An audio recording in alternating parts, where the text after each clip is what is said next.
Okay, let's get started. So welcome everybody to another webinar by DigiShares. My name is Jonas and I'm today's host. Today we'll be focusing on real estate tokenization and global regulations. And we have with us today a great list of legal experts who will help us shed light on current regulatory frameworks in different jurisdictions for security tokenization.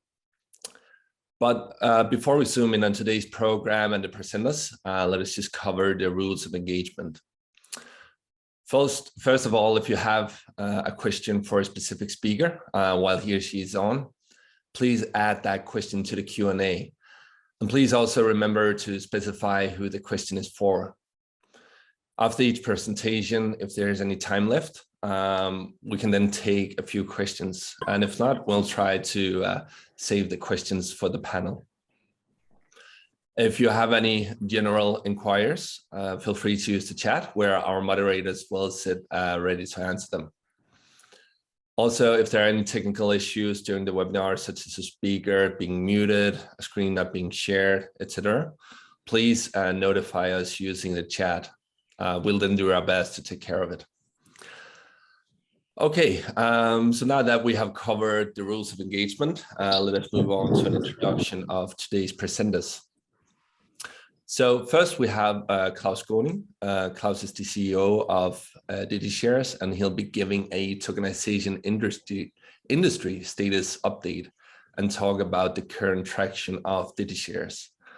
After Klaus, we have Nikolaj Juhl Hansen, co-head of mergers and acquisitions and technology at Magnusson Law. He'll be speaking about tokens in real estate companies and selling securities in Denmark. After Nikolaj, we have Jérôme Sutour, partner and head of financial services at CMS France. He'll be covering tokenization regulations in France. And after Jérôme, we have the Tokenizer, who will introduce us to the new platform. After the Tokenizer, we have Maurice Crespi, partner at Schindlers attorneys. He'll be covering the tokenization regulations in South Africa. And after Maurice, we have Varun Sethi, partner at Blockchain Lawyer. He'll be talking about tokenization regulations in India. After Varun, we have Timothy Edwards, senior associate at HopgoodGanim lawyers, and he'll be talking about tokenization regulations in Australia. Then at the end, we have two case studies. First, we have Robin Decaux, who's the co-founder and CEO of Equito app, and he'll be representing a case study of Equito app. And then finally, we have just Emison, co-founder and CEO of Sansbank, who will be presenting a case study of Sansbank.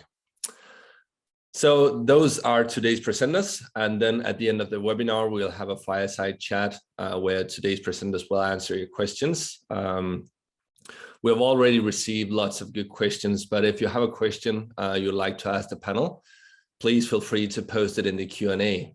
And please add panel followed by your question. And again, if the question is targeted at a specific presenter, please specify who the presenter is, followed by a question. So simply type in the name of the speaker, followed by your question. So yeah, that's today's program. And now I'd like to present today's first speaker, Klaus Goning. Klaus has a PhD in computer science, specialized in AI, and has taken out 7 patents.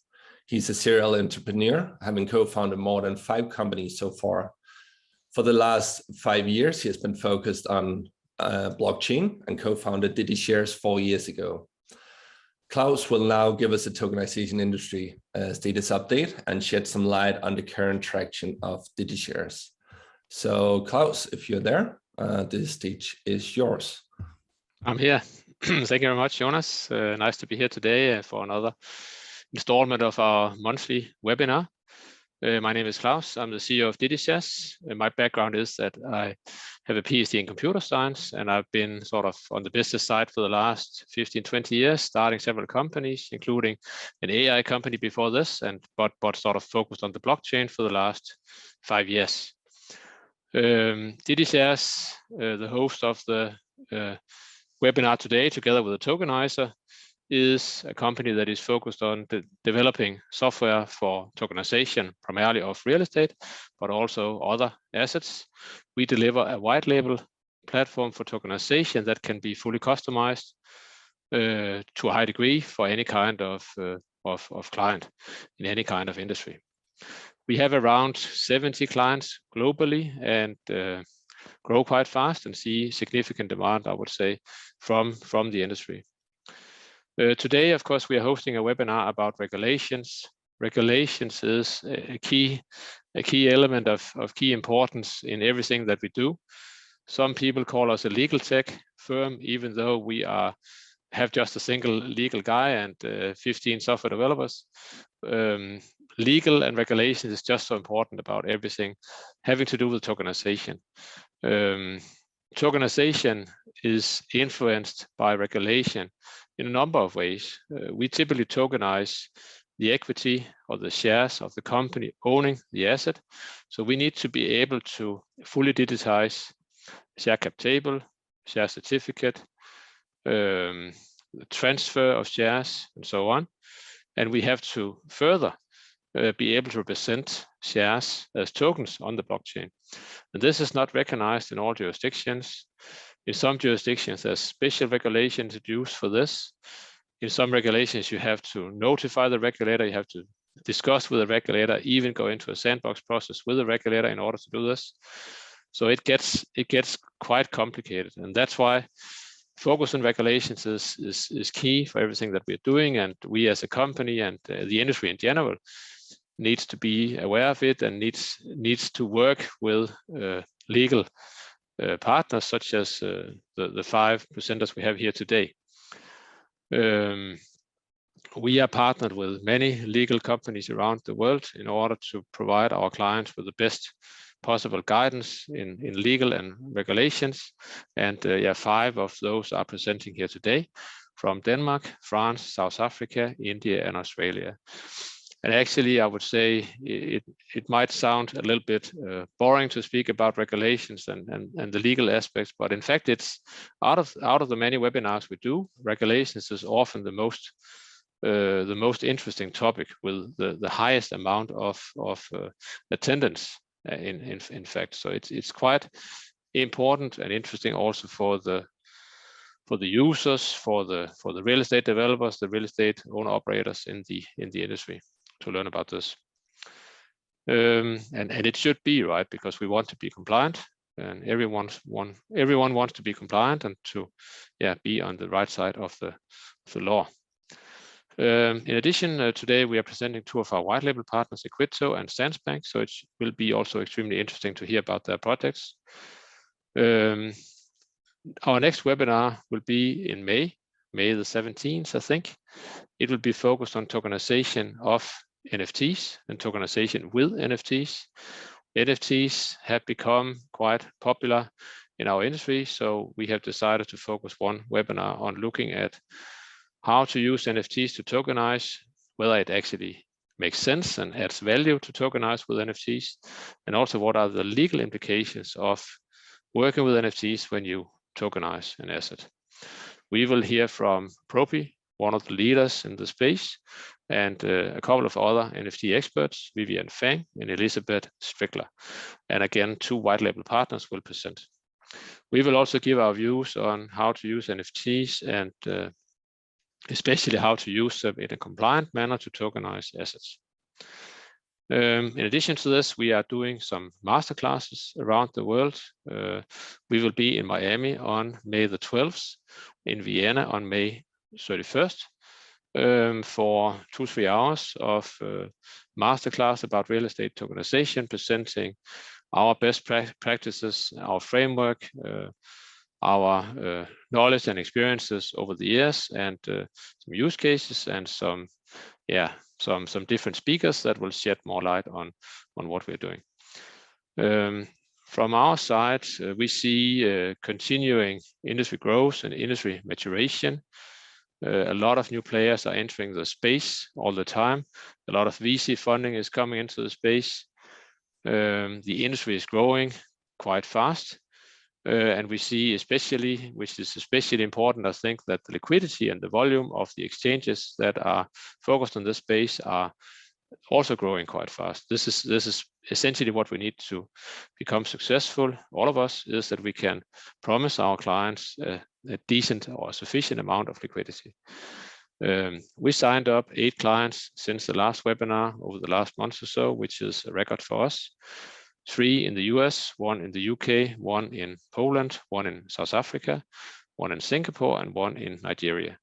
So we still cover globally in the clients where we sign up, but with a majority in the US, which makes sense because the US, from our perspective, is the most developed market in relation to tokenization.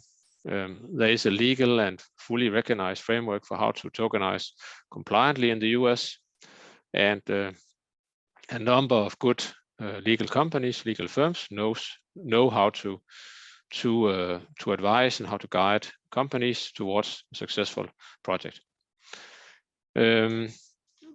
As part of this, we are also increasing our focus on the US, as well as, of course, retaining it on Europe and Asia. We are working on getting a crowdfunding license in the US and also a transfer agent license in the US that will allow us to expand our scope for market entry in the US. We are also working on our own exchange for trading of real estate. It will be called realestate.exchange. You can check it out. It will be a fully regulated exchange for real estate assets targeting retail investors, initially in Europe, but longer term also in Asia and in the US. It's a collaboration with Balancer. It will be sort of a DeFi native approach for how to create an exchange within this space here. We hope to have an MVP ready for the exchange within 1 to 2 months, and we are also launching the second phase of the fundraise for this particular project here.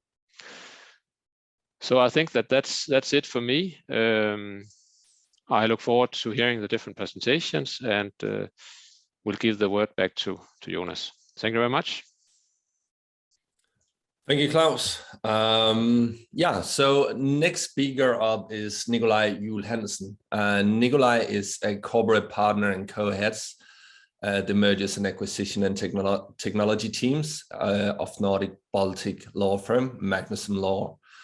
Over the past 2 to 3 years, he has become involved in an increasing number of blockchain-related projects, including real estate tokenization. And now Nikolaj will be talking about tokens in real estate companies and selling securities in Denmark. So Nikolaj, the scene is yours. Thank you very much. I assume the sound is working. It was early on and the slides are on the screen. I'm Nikolaj. I'm a corporate M&A partner from the Nordic Baltic law firm Magnusson, and we'll be covering some regulatory issues related to this area in Denmark. We've been focusing a lot on this industry over the past 2-3 years, seeing an increasing amount of legal inquiries on this. I just wanted to show you before entering the talk the Magnusson map. We cover the 4 Nordic countries. We don't have an office in Norway, but we have good friends there, and then we have, of course, the 3 Baltic countries, some of them very much involved in the blockchain and crypto space. The agenda for today is real estate on the blockchain in Denmark as the first item.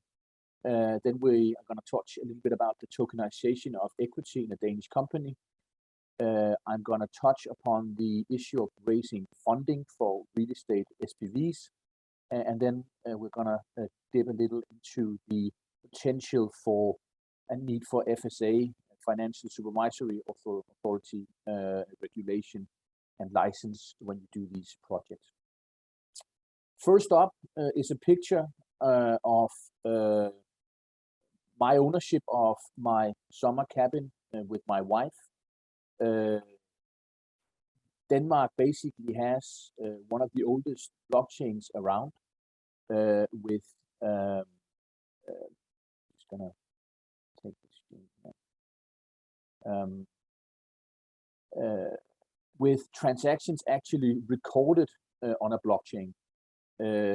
we basically have a cadastre system in Denmark where houses are defined by their cadastre number. Albeit that transactions are recorded on the blockchain, they don't, and I say only happen there because the Danish real estate register for ownership and mortgaging was digitized some years back. So you can basically nowadays almost do transactions on that blockchain, which basically takes you back after it has been digitized many years. And you register title to property and you register security and pledges over property on that blockchain or that register. And one of the interesting stories we've seen in the last years is actually that a house is not defined by the bricks, but by the cadastre number. We had a case a couple of years ago where a young couple was selling a house, and all of a sudden it transpired that cadastre numbers had been exchanged with the neighboring house 100 years earlier. And basically what they were trying to sell was the neighbor's house. We had to do a switch of ownership between these two properties since we couldn't really get into the details of how it happened other than it was a mistake and at registration level. Of course, that played havoc with the blockchain because actually you could see that what you were trading were not the real asset. And that, of course, dips into the problem of putting real estate on blockchain. How do you actually define what you're selling when it's on the blockchain and it relates to a specific house? When we're talking about tokenizing the equity of Danish companies, there are no restrictions in Denmark on keeping share ledgers digitally. And then a token become the expression for the share or the security. One of the restrictions we are facing is that we're not able to force all transactions into a blockchain.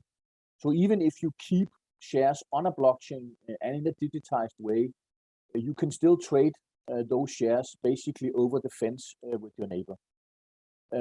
That means that in Denmark, anyone wanting to put in place a token system for shares will need to have a system for manually updating the blockchain for deals on transactions done outside the blockchain, of course, in order to maintain the authority of the blockchain system. And you, of course, need a system where you can basically evidence that you traded this token. In Denmark, it normally happens through an announcement to the company. If you do your transaction on the blockchain, it can be automated so that you basically, when a seller sells a token to a buyer, then the buyer gives notice to the company and the blockchain, and so the share ledger is automatically updated. But as I said, if you do the transaction outside the blockchain, you of course have to create a system for how to update the blockchain. It requires simply an agreement that you can place the transfer and pledge of tokens in a blockchain, and you can include that in the articles of association of a Danish company. We have a specific system for something called negotiable shares in Denmark, and in this context, if you have negotiable shares in your company, the blockchain system simply doesn't work. If the blockchain system handles payment transactions, so between the buyer and the seller, an FSA registration as a payment transaction facilitator might be. In Denmark, we also have both what is called a real owner and a UBO registration. So anyone owning directly over 5% of the shares of a Danish company is automatic or is listed or needs to be listed in a public register in Denmark.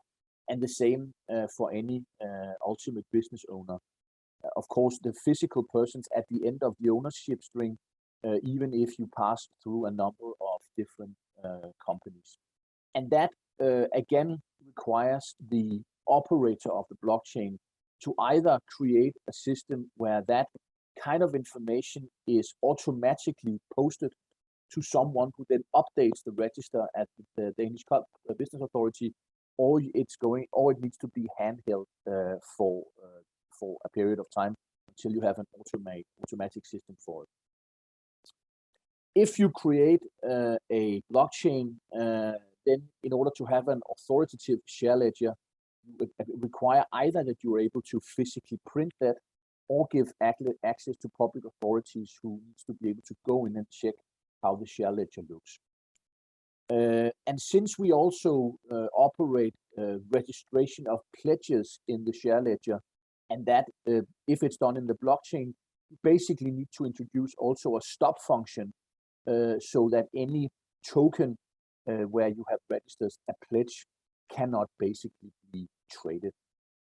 I can see that there is a couple of postings in the Q&A. I don't know whether we want to take them now or at the end. Yeah, let's just do them at the end if we have time for it. Okay. If you want to set up a special purpose vehicle for funding of the acquisition of real estate, we have two company forms in Denmark. One is called the APS, that is the normal form used by especially foreigners operating in Denmark. Then we have the AS. And in relation to a real estate funding, you need to have an AS because that is the only type of Danish entity that is allowed to trade or issue shares to the public. And that has a minimum share capital in the range of 54,000 euros. If you use that kind of vehicle to go out and raise funds from the public for buying real estate, basically the prospectus rules apply. So you need to, as the company, you need to issue a prospectus. However, Denmark has used the EU rules to raise the bar for how much you can actually raise before needing to issue a prospectus to 8 million annually. So you can basically collect funding for 8 million euros without the need of a prospectus. Still, if you raise money, you need to do it on the basis of something, and the marketing practices legislation in Denmark will apply. We haven't seen a lot of examples of this, but our take is that both the Danish Consumer Ombudsman and the courts will, when looking at what needs to go in an investment memorandum or whatever you want to call this paper you issue to investors, will need to detail some of the same issues that are dealt with in normal prospectuses, for instance, in relation to the scope of business, the application of funds, the competences of management, and specifically, of course, the risk profile for investors. What are you facing?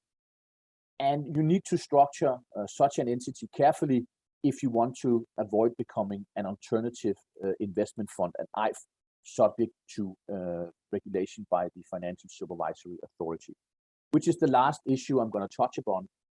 This will always be a specific assessment, including whether your business focus is value increase versus property management. If you want to raise money simply from buying a property and selling it off, you are most probably an alternative investment fund. There are some metrics that go into this, including that your primary scope and including of the group, if you want to avoid FSA regulation, must be the operation of properties. That is to say, claim the rent, maintain and refurbish, do the utility services, and you will look and from the SFA at your business model and your investment strategy focus on your organizational setup, on your staff competencies, and what kind of services you need to acquire from outsourced, and then the investors' access to exercise daily control. If you have, as I said, a buy and sell strategy, then you are probably an alternative investment fund. If you invest and operate, then you're probably not an IFE. We have at the moment two cases we're looking at. One with a group of people having bought a property in a small city in Denmark that they want to refurbish and rent out. And they are probably not an IFE. We're looking at it at the moment, but they are starting to look at raising money from abroad and from investors for operating that company. The other one is a community house in a new village that will be operating utilities and certain services to the people renting apartments and houses in the village. And again, that is not a buy and sell strategy. So again, that is not probably an alternative investment fund. But as I said, if you are trading properties, if you're raising money to buy a property and sell it at a higher cost, then you will be subject to FSA regulation. And that was all from me from Denmark. Thank you, Nikolaj. And maybe, we can do the Q&As now. We have 3 minutes left. So there is one question saying, do you have any insights on institutions investing or doing pilots on tokenized real estate? I think I touched upon that later. We have these 2 projects that I just mentioned. One is a buy a property, refurbish and lease out scenario, an interesting one, and the other one is this community village that we're looking at. So yes, we are piloting a couple of projects looking at the regulatory environment that these will be in, and looking to tokenize the equity of that in order to raise funding from investors and create basically an aftermarket for investors to trade their share in these property companies. Thank you. And then there is also another question. Can we tokenize real estate development projects for capital raising reasons as well? I think I touched upon that as well.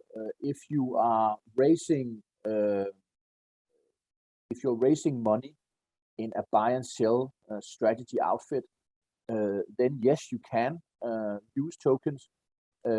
You need then probably to be registered as an alternative investment fund, and that basically also takes away the prospectus issue. So there you can raise in excess of 8 million when you do it within the framework of being an AIF. Perfect. Thank you so much, Nikolaj. And yeah, let's jump to our next presenter then. And yeah, once again, Nikolaj, thank you for an interesting presentation. Thank you.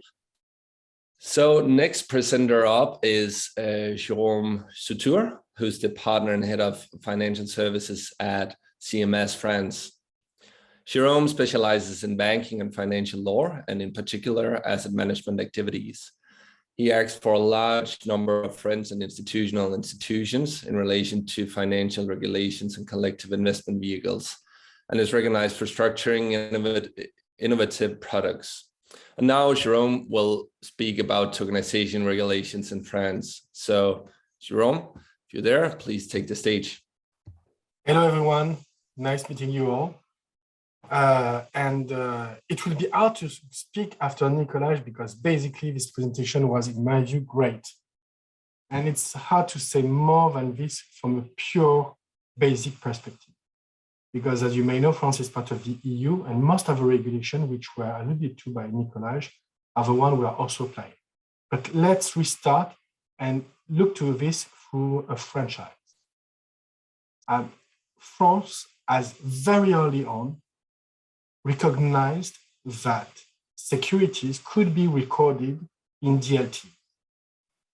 This means that now at the basic of French corporate law, one may create a company with either, I would say, normal security or with security token.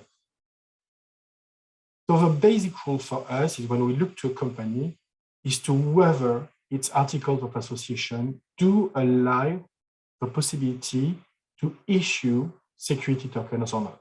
And if not, it's basically one line in the article.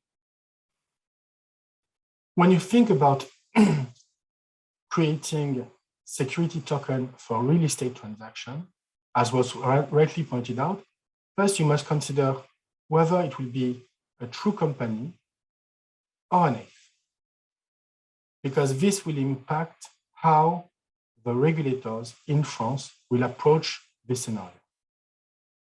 First possibility, if it's truly a company, i.e. it's not an AIF, i.e. the investors, the shareholders in the company, have true discretionary investment powers and do in practice, which is a key aspect, are involved in the management of the vehicle. Then it's a company. Most French companies for real estate, the true one, are structured as what we call SCI, Société Civile Immobilière. However, because of feature of corporate law, the nature of interest they are issuing cannot be recorded in DLTs. However, what is interesting is that when you move from SCI to company that issue negotiable securities, such as SAS, Société par Action Simplifiée, which are very common also for real estate transactions, then the possibility to have the to use security token is recognized. So for this example, we'll assume that you will use an SAS that will acquire real estate. From a French regulatory perspective, the next question is whether you will be doing a capital raising or not. If you're not doing a capital raising, there are no questions. If you are doing a capital raising, again, as Nikolaj has pointed out, if you're below 8 million euros, you will not need to have a prospectus approved by our regulator, which is VN. Or if you're above 8 million and the minimum investment is below 100,000 euros, you will need to have a prospectus. This means that what we do in reality is that either when we're doing real estate company relying on security token, either they're targeting what we call retail, i.e. investors with less than 100K investment, to avoid having to prepare a prospectus, or we do structures company where the minimum investment is more than 100K. In that scenario, there's no prospectus. The next point that we do see also a lot when we are working on tokenization of real estate is the difficulty with respect to the secondary market. In truth, under EU law, there is a concept of multilateral trading facility, which means that if you have a venue on which purchasers and sellers in respect of various securities do meet and in which transfer is organized, then the person organizing the transfer must obtain a specific license, in a way just like a regulated market. So to avoid this, what we do with respect to secondary market is we are looking to bulletin board, which is merely a screen on which information on who is a seller, who is a buyer, and contact is proposed. This way, the purchaser and the seller may contact one another directly without the intermediation of a person running the bulletin board. In that case, there is no specific regulation. So the next take, first was SAS, second was bulletin board, is to be sure that with respect to secondary trades, such do not happen on a venue, but really peer-to-peer with merely a bulletin board. One other point which was mentioned by Nikolaj also, which was quite interesting, in respect of the payment, what we call DVP, delivery versus payment. As you know, through token payment, through token, the transfer of ownership can be very effective.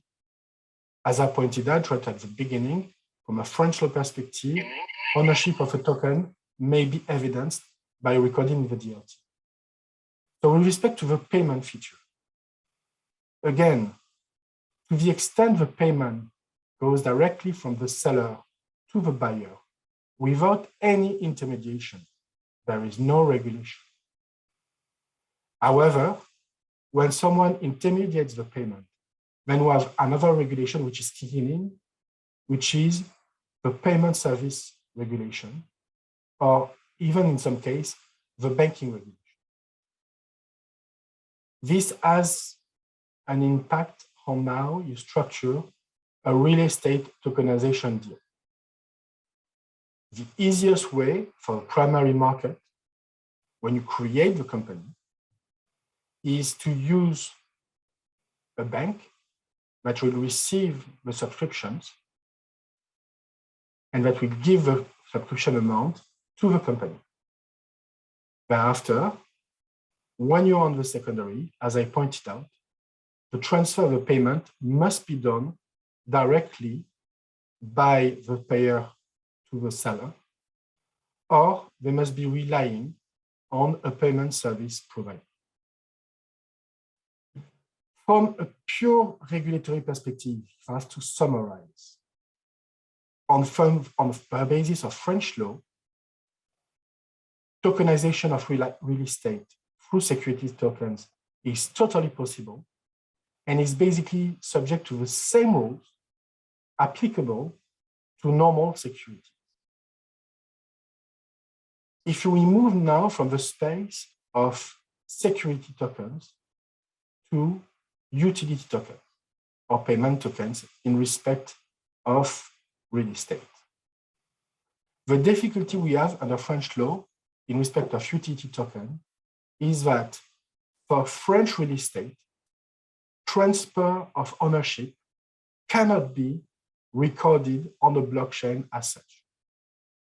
This means that if I own a house and I want to transfer ownership of this house to you, this transaction must be recorded with what we call a notaire. So when we look into tokenization of real estate, what we are looking to specifically is any type of right or good connected to real estate, but which is not what we call a pure real estate right, imposing a transfer to be recorded with a notary. So actually, what we're working on currently is on a specific NFT, i.e. a non-fungible token, which grants a specific right, which is not a pure ownership right, so that its transfer does not require being recorded with the notary. Finally, one thing to mention is that in truth, in France, there have been real estate security offering. There has been since 2018 secondary market transaction in respect of security token with a real estate underlying.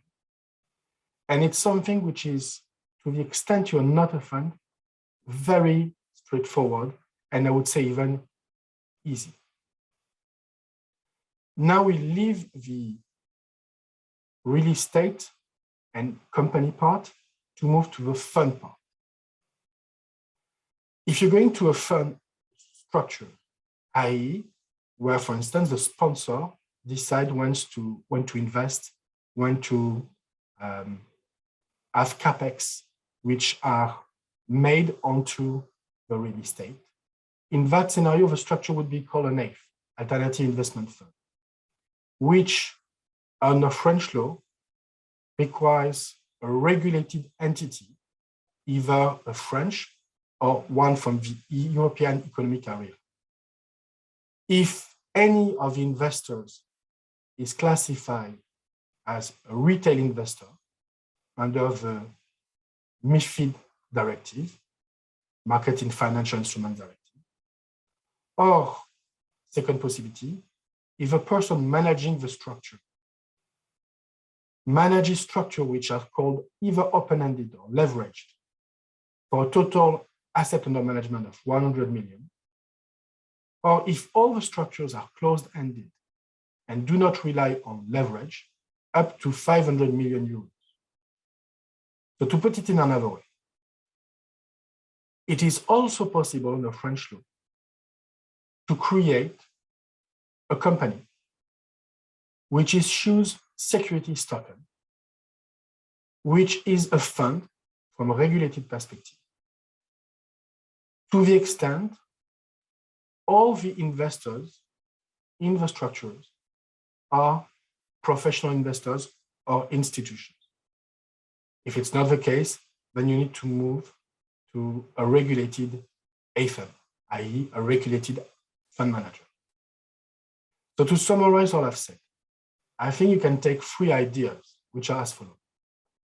First, it has been now years that France has tested blockchain and that it's fully and totally recognized for negotiable securities to be recorded in blockchain. The second take is that for real estate, the most effective way is to use this securities token, because otherwise, direct transfer of ownership on real estate is not feasible with respect to real estate in France. And the third take is that when you'll be structuring the vehicle that will acquire real estate, you will have to determine whether it's a fund or a company. And if it's a fund, then all your investors must be institutional investors, unless you apply or use a third party as an AFM. Thank you. Thank you, Jérôme. Very insightful. And I see we have 2 minutes left, and there are a couple of questions in the Q&A. One is, what about cross-border trades on the secondary market? Can, for example, a French token holder easily sell tokens to an EU citizen or someone from the US? How will that work with the notary? There wouldn't be, so I have to distinguish 2 things. Secondary with respect to securities and secondary with respect to true real estate. Secondary through security. What is regulated is the management of a platform if it's a trading venue. If it's a mere bulletin board, there's no regulation applicable. You may sell directly your share, which is represented through a security token, to anyone. That's unregulated. With respect to real estate, to the extent the real estate is located in France, for instance, a building, the transfer must be made before a French notary for it to be recorded in the French global ledger of real estate. But it has to be a true real estate right, ownership, or to a certain exchange, some very long-term rents can be recorded. Thank you. And yeah, it seems like your time is up, but once again, thank you so much, Jérôme, for a good presentation, and see you later at the Fireside Chat. Thank you. Next up, we have the Tokenizer, who will present their new platform. So if we have the Tokenizer, yeah. Hi, Tom. Hey, Jonas, how you doing? Good, thanks. And you? Yes, very good. Hello from sunny London, everybody. Right, I'll make a start. Morning, everybody. As I say, thanks to all the contributors and to the team at DigiShares for putting on this fantastic event on tokenization and global regulations. As you can see, I'm Tom Penn. I'm the sales director at the Tokenizer. For those of you who don't know, we are the leading news, research, and data platform for the tokenization sector. We launched back in January 2019, and we've seen this exciting industry grow over the last 3 years, and we can't wait to see the continued development of the sector in the coming months, years, and decades. But if there's been one thing which we've seen from these 3 years and from constantly talking and working with all the major players in the industry, is we know that regulatory uncertainty is actually holding tokenization back. Which was why I was so keen to get involved in this webinar. And once again, thanks for putting it on. Last summer, we produced a comparative analysis of the current regulatory environment of security tokens across 9 countries. Now, this was a huge piece of work, which we carried out alongside leading security token lawyers in those countries. As I say, came out in summer, I think July 2021. But earlier this month, we've gone a step further and we've launched a platform called the Token Reg Radar. Very much something that does exactly what it says on the tin. The Token Reg Radar is a platform which provides a real-time overview of the global regulatory environment. It allows legal professionals and indeed any professional in the tokenization space to benchmark and assess jurisdictions on various parameters. But most of all, it saves everybody time and money. As I said earlier, I'm the sales director. My job is to sell, but I'm not going to sell anymore on this webinar. That's not the purpose of this thing. So we're going to just quickly show you a short video of the Token Reg Radar. If you would be interested in having a detailed look at the platform, please do contact me directly. You can reach me at tom@thetokenizer.io or on the chat here or on LinkedIn or to any of our team, and we can then schedule a far more in-depth tour. But yeah, thanks for listening. Enjoy the rest of the webinar. And if we could just hit play on that 2-minute video, then you'll all see a little bit more about what the Reg Radar is all about. Thanks very much, guys. The tokenization industry has set out to revolutionize financial investment by representing a wide range of asset types through pieces of computer code called tokens. The emerging tokenization industry has an enormous potential and is expected to become a truly global trillion-dollar business. However, despite these promising prospects, regulatory uncertainty severely threatens to slow down asset tokenization acceleration. To solve this critical problem, the Tokenizer has developed the Reg Radar. By continuously scanning jurisdictions around the world and collecting regulatory insights, news, and data, the Reg Radar delivers a constantly updated regulatory overview. And by comparing data from different jurisdictions, the Reg Radar allows the users to benchmark and assess jurisdictions based on various parameters. The Reg Radar is a professional tool developed to assist lawyers, issuance platforms, exchanges, STOs, asset owners, and institutional investors who need to safely navigate the fluctuating global environment of asset tokenization on their own behalf or on behalf of their clients. The Reg Radar delivers a unique collection of data that gives the users an unparalleled overview and saves them significant amounts of time and money. The Reg Radar consists of 2 main parts. The first part is a platform with a dashboard, a searchable database, and a series of practical features that makes the Reg Radar an indispensable tool in the daily work of anyone who needs answers to specific regulatory questions regarding asset tokenization and security tokens. The second part consists of regular newsletters, reports, and surveys created by the Reg Radar's specialized team and sent out to subscribers of the Reg Radar on a regular basis. The Reg Radar's ongoing global scanning is possible due to the ongoing work of the Reg Radar's specialized team, our software tools, and our global network of legal expert informants.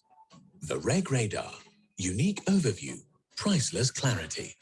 For more information and subscription to the Reg Radar, please visit regradar.thetokenizer.io.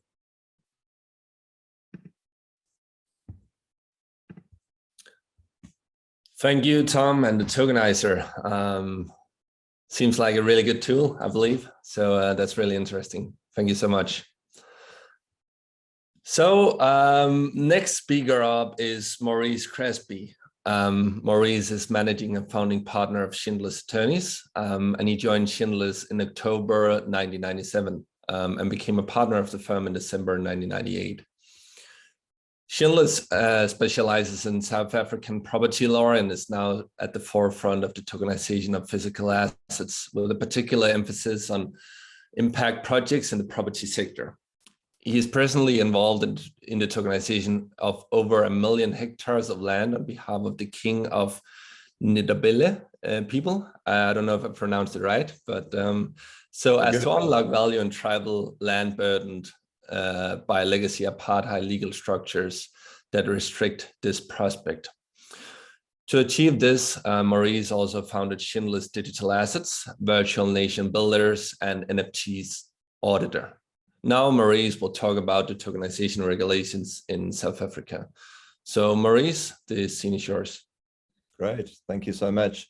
And thank you to the delegates, attendees for being here today. Hell of an interesting topic. That tokenizer, I didn't know about, but thank you for that. That's hell of interesting. I hope my insights today accord with your insights on the website. So we'll see. So as mentioned, we're involved in significant real estate projects in South Africa.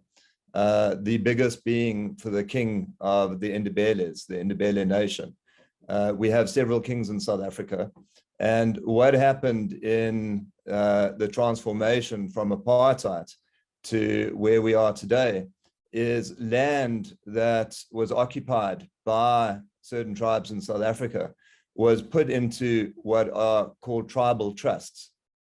And the land in these tribal trusts is really locked. The occupiers are the king's subjects, but the king's subjects cannot they cannot securitize the land because it's held by the trust, and they can't transfer the land and they can't sell it. So it's really, really tied up. What we're doing is we're actually segmenting the land using technologies such as UNL's technology where addresses are created. And then those segments of land are in turn tokenized for the benefit of the land occupiers. And what we're doing is we're creating NFTs with legal rights attaching to them, property rights. And those NFTs, these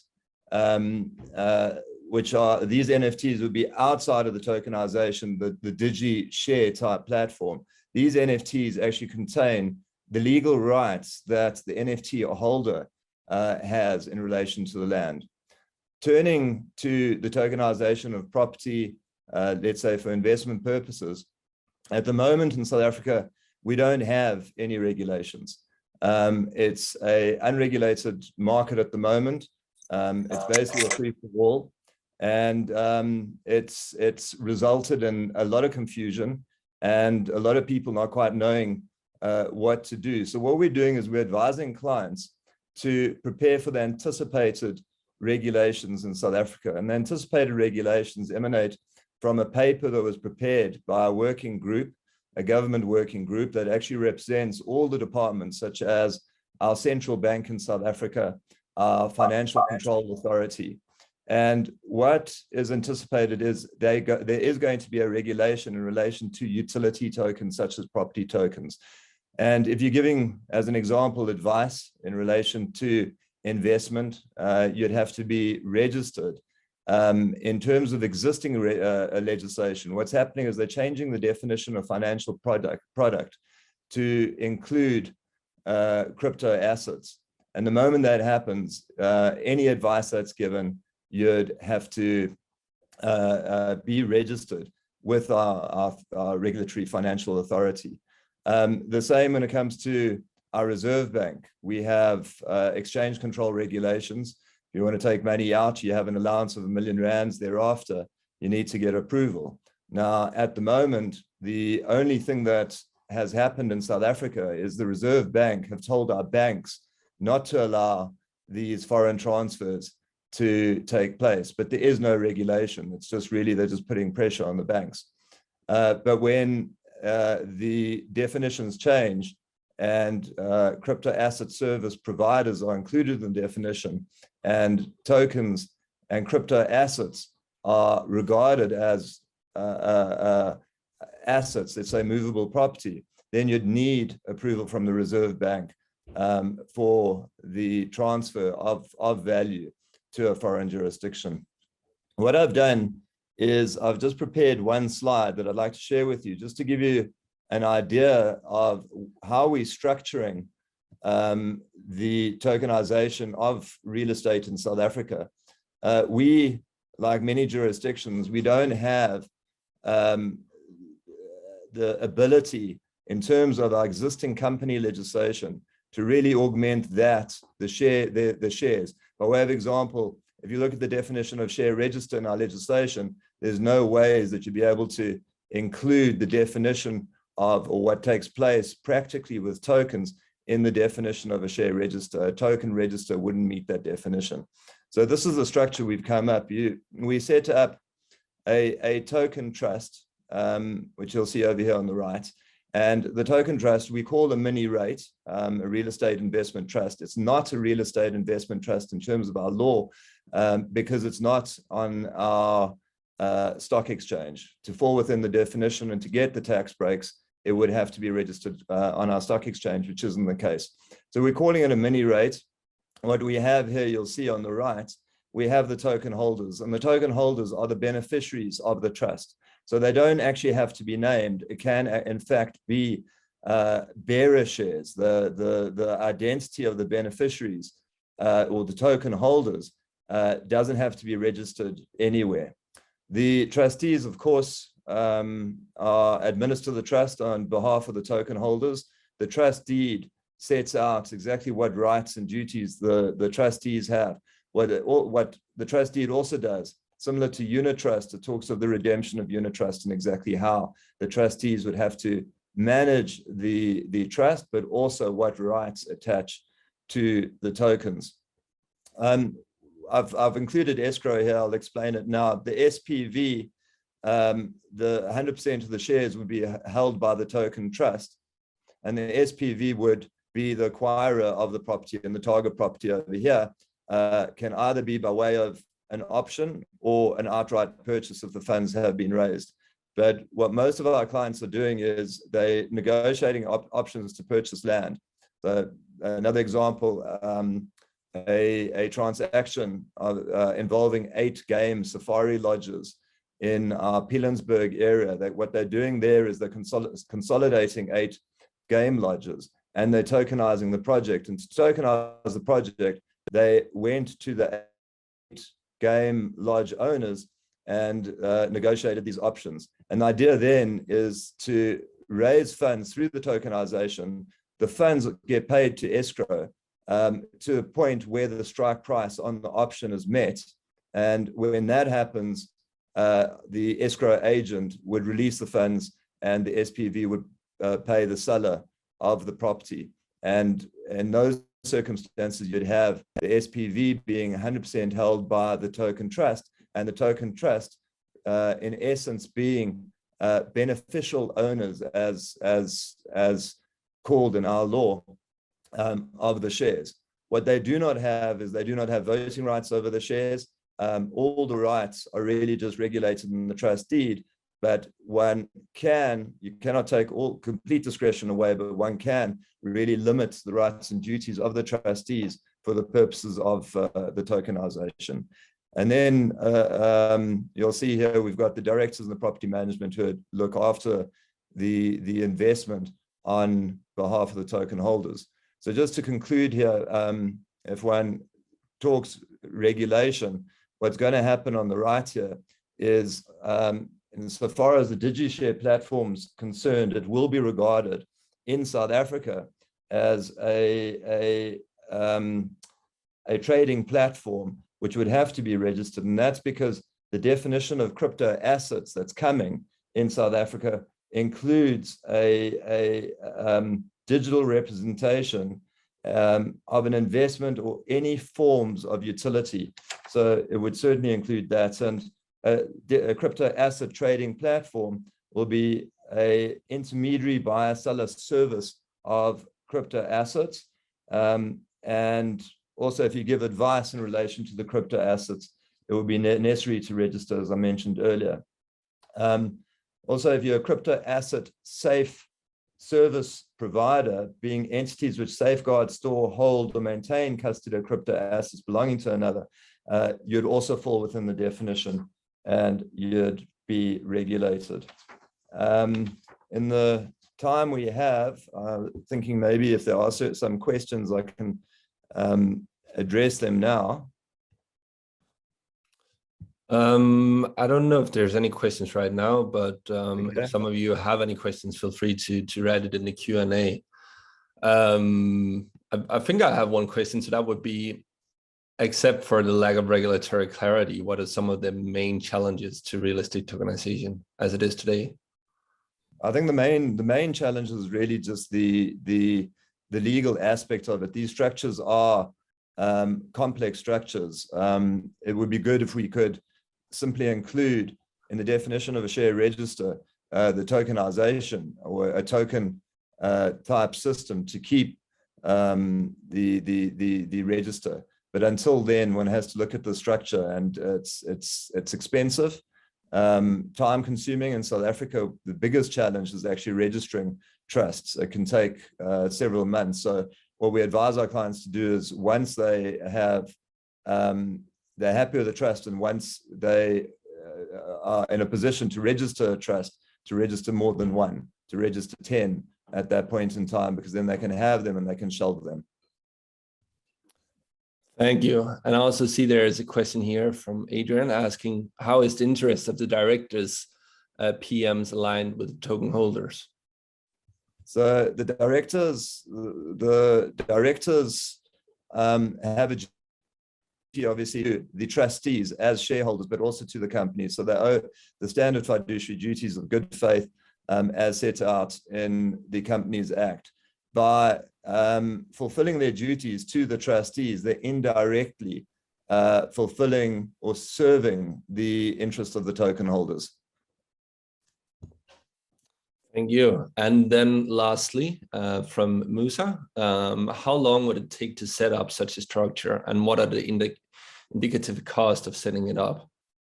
The token trust, it depends on how complex it would be, but you're looking at about, I'd say, $15,000 for the token trust. No, more along the lines of $20,000 for the token trust, and that would be the most expensive aspect here. The is inexpensive, the options inexpensive. The escrow agreement, again, compared to what's required on the trust side, are relatively simple and inexpensive. But I know South Africa, if one takes the Big Mac index, I think we got the cheapest Big Macs, McDonald's Big Macs in the world. And maybe $15,000 doesn't sound like a lot in other jurisdictions, but it certainly is in South Africa. Thank you. And I see there are some questions left also in the chat, but Matilda and Chris, if you could note it in the Q&A as well. And then Maurice, if you have any time left, feel free to go into the Q&A and answer them. Okay, fantastic. Thank you. Yeah, thank you, Maurice, for an interesting presentation. See you later at the Fireside Chat. Sure. So, yeah, the next speaker is Varun Sethi, who's the partner at Blockchain Lawyer. And Varun will now introduce us to the tokenization regulations in India. So, Varun, if you are there. Yes, of course. The scene is yours. Thank you so much, Lionel. Thank you. And hello, everyone. Namaste from India. It's always good to connect with other people around the world and see what are the developments around the world in the crypto ecosystem. And Tom, I think your presentation is really good. That is something that really helps lawyers take decisions around the world. So good work there. Today, we'll be talking about the crypto regulations, primarily from an Indian perspective, and we have 5 key points to discuss. So we'll just summarize those 5 key points, and based on that, we'll then one by one discuss those 5 key points. The first is the legal regulations, which is the current legal settings in India, primarily the legal literature coming from authorized sources like the Honorable Supreme Court and the Government of India. That we'll be discussing that point. That's point number one. Point number two, we'll be talking specifically about tokenizations of securities and tokenizations of real estate, whether that's allowed, that's not allowed. I will touch upon some aspects on taxation as well. That's a new thing that has been activated in India from 1st of April 2022. Lots of sort of noise around that taxation thing. We'll be touching about that topic as well.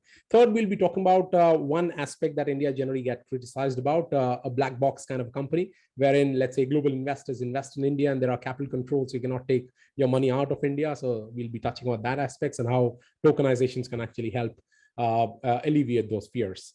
Fourth, we'll be talking about another criticism that India faces about lack of digitized records. So we'll be talking and touching about that aspect as well, and some good updates on that front. And fifth, we'll be talking about the overall opportunities in case you're a global investor, you want to look at India as an opportunity. You want to look at investing in real estates in India, companies in India want to hold your securities in a certain blockchainized ledger. Is that possible? Is that not possible? So we'll be discussing these 5 points. Okay, let's go step by step. Point number one, currently, is there any legal regulations in India pertaining to real estate or pertaining to cryptos as at a macro level? The answer is yes. As early as March 2020, the Honorable Supreme Court, after 3 years of sort of negotiations with the industry players, it actually came up with a 180-page superlative judgment, which stated that running a crypto business in India is a legitimate exercise, and it is well within your constitutional rights to go forward and register, let's say, a cryptocurrency exchange. And post that, post March 4th, 2020, we found that there were lots and lots of these cryptocurrency exchanges that came up, and more and most importantly, they are able to gain banking access. So crypto on-ramping and off-ramping through a very simple KYC mechanism, just like you have a social security number in US, we have an Aadhaar card. That Aadhaar card has a specific number. You can just upload your Aadhaar card and a selfie, and that should be good enough to get you on-ramp to a crypto platform. And there you can connect your bank account. You can play around with cryptos to fiat and fiat to cryptos. Very interestingly, during that time frame, Binance also acquired one of the top cryptocurrency exchanges in 2018 and 19. And Binance is fully functional here in India. So you get all the liquidity and all the benefits there. Binance also runs specifically an incubation and an accelerator program for India. And there are lots of companies which actually build their products on Binance Smart Chain. In addition to that, while the Honorable Supreme Court came up with this judgment, there were lack of clarities pertaining to taxations, pertaining to a bill being converted into an act, and thereby the entire legal framework was incomplete. And this has been sort of addressed in some way or the other by the Indian government on 1st of February 2022. So the federal budget, which we call as the annual budget for this year, 2022, was passed, was presented in the parliament, and it actually specifically defined what India construes. So this is coming officially from the government. What India construes as digital assets is primarily currently it's an open-ended conversation, an open-ended definition. The finance minister also later on came up with this thing that she's willing to take in more inputs and update that definition. Currently, it covers all NFTs and cryptos and utility and security tokens. And primarily, it imposes a 30% taxation, 30% taxation primarily on the crypto trades that you're doing. Primarily the sales minus the cost of consideration, they're paying, you've got to pay a 30% tax on it. The only criticism there is that you do not have allowance for carry forward of losses and the deductions which are generally eligible for other capital assets category. So these two are the legal literatures which are available in India: the Supreme Court judgment allowing crypto and other exchanges to work, and the taxation regime, which now is making sort of other bigger institutional investors to also get attracted to this industry. Point number two is pertaining to what exactly is allowed in tokenization. So I would say specifically the term tokenization is not yet defined in the crypto legal legislation, which is currently there in India. So within the current generic definition of cryptos, we feel that there is scope for tokenizations of assets which are there. And we had a conversation with the government. We exchanged certain formal letters with the government, and they were of the view that as long as you're able to legitimately explain your transactions on a blockchain ledger, you're good enough to go forward with that thing. So that's a big opportunity for global investors to sort of look at real estate in India, which is a growing sector. We'll discuss about the opportunity in point number 5, but that is one bigger opportunity that you can look at.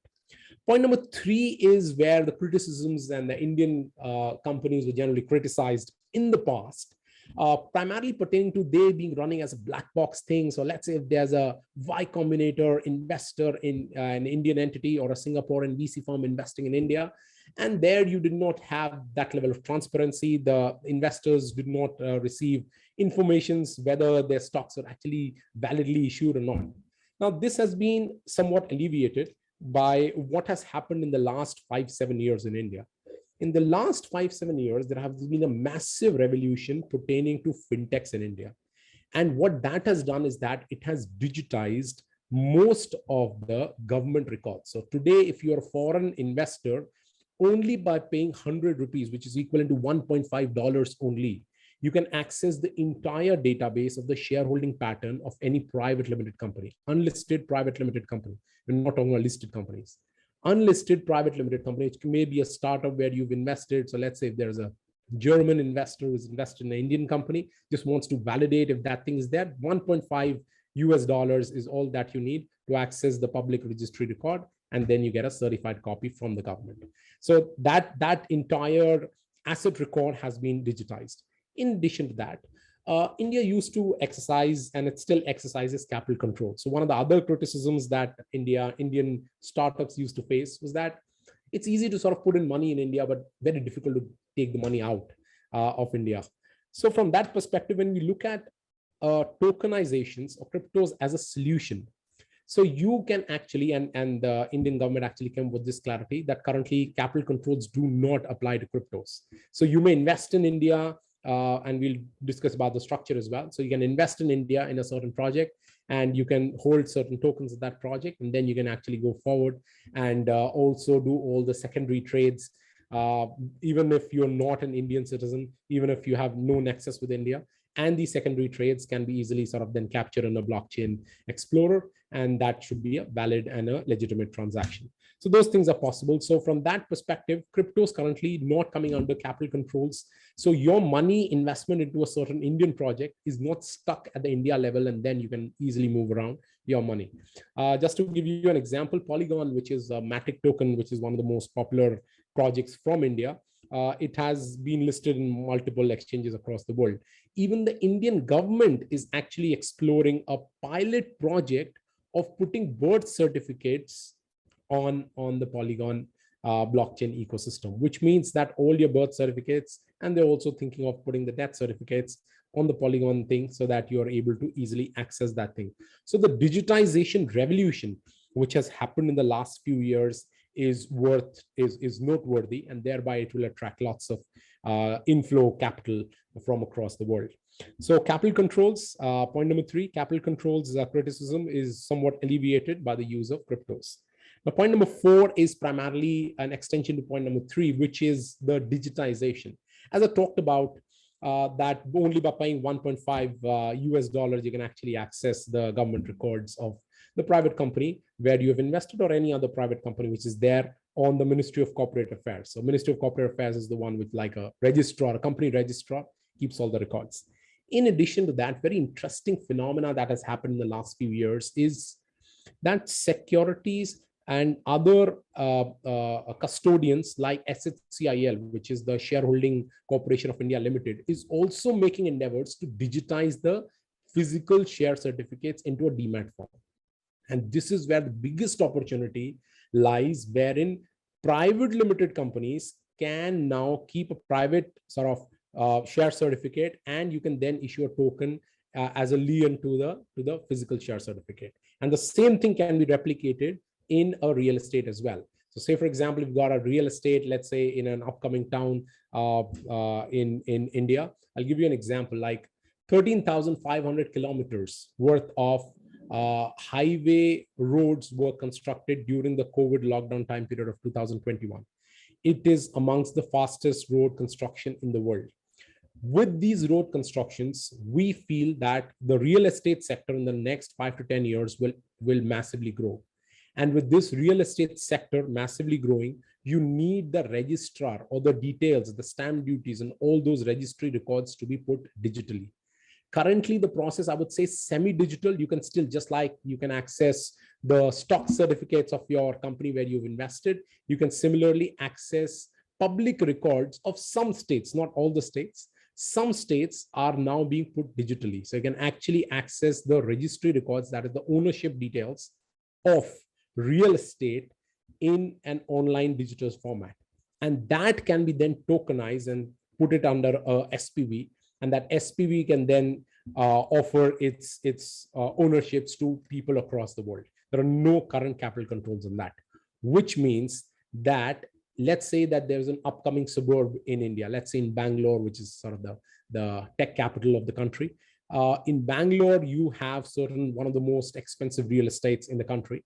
That real estate can be funded by people across the world by putting that land, that registry record, which is digital, and you validate that digital record, you capture it under an SPV, and the ownership of that SPV can then be offered to people across the world.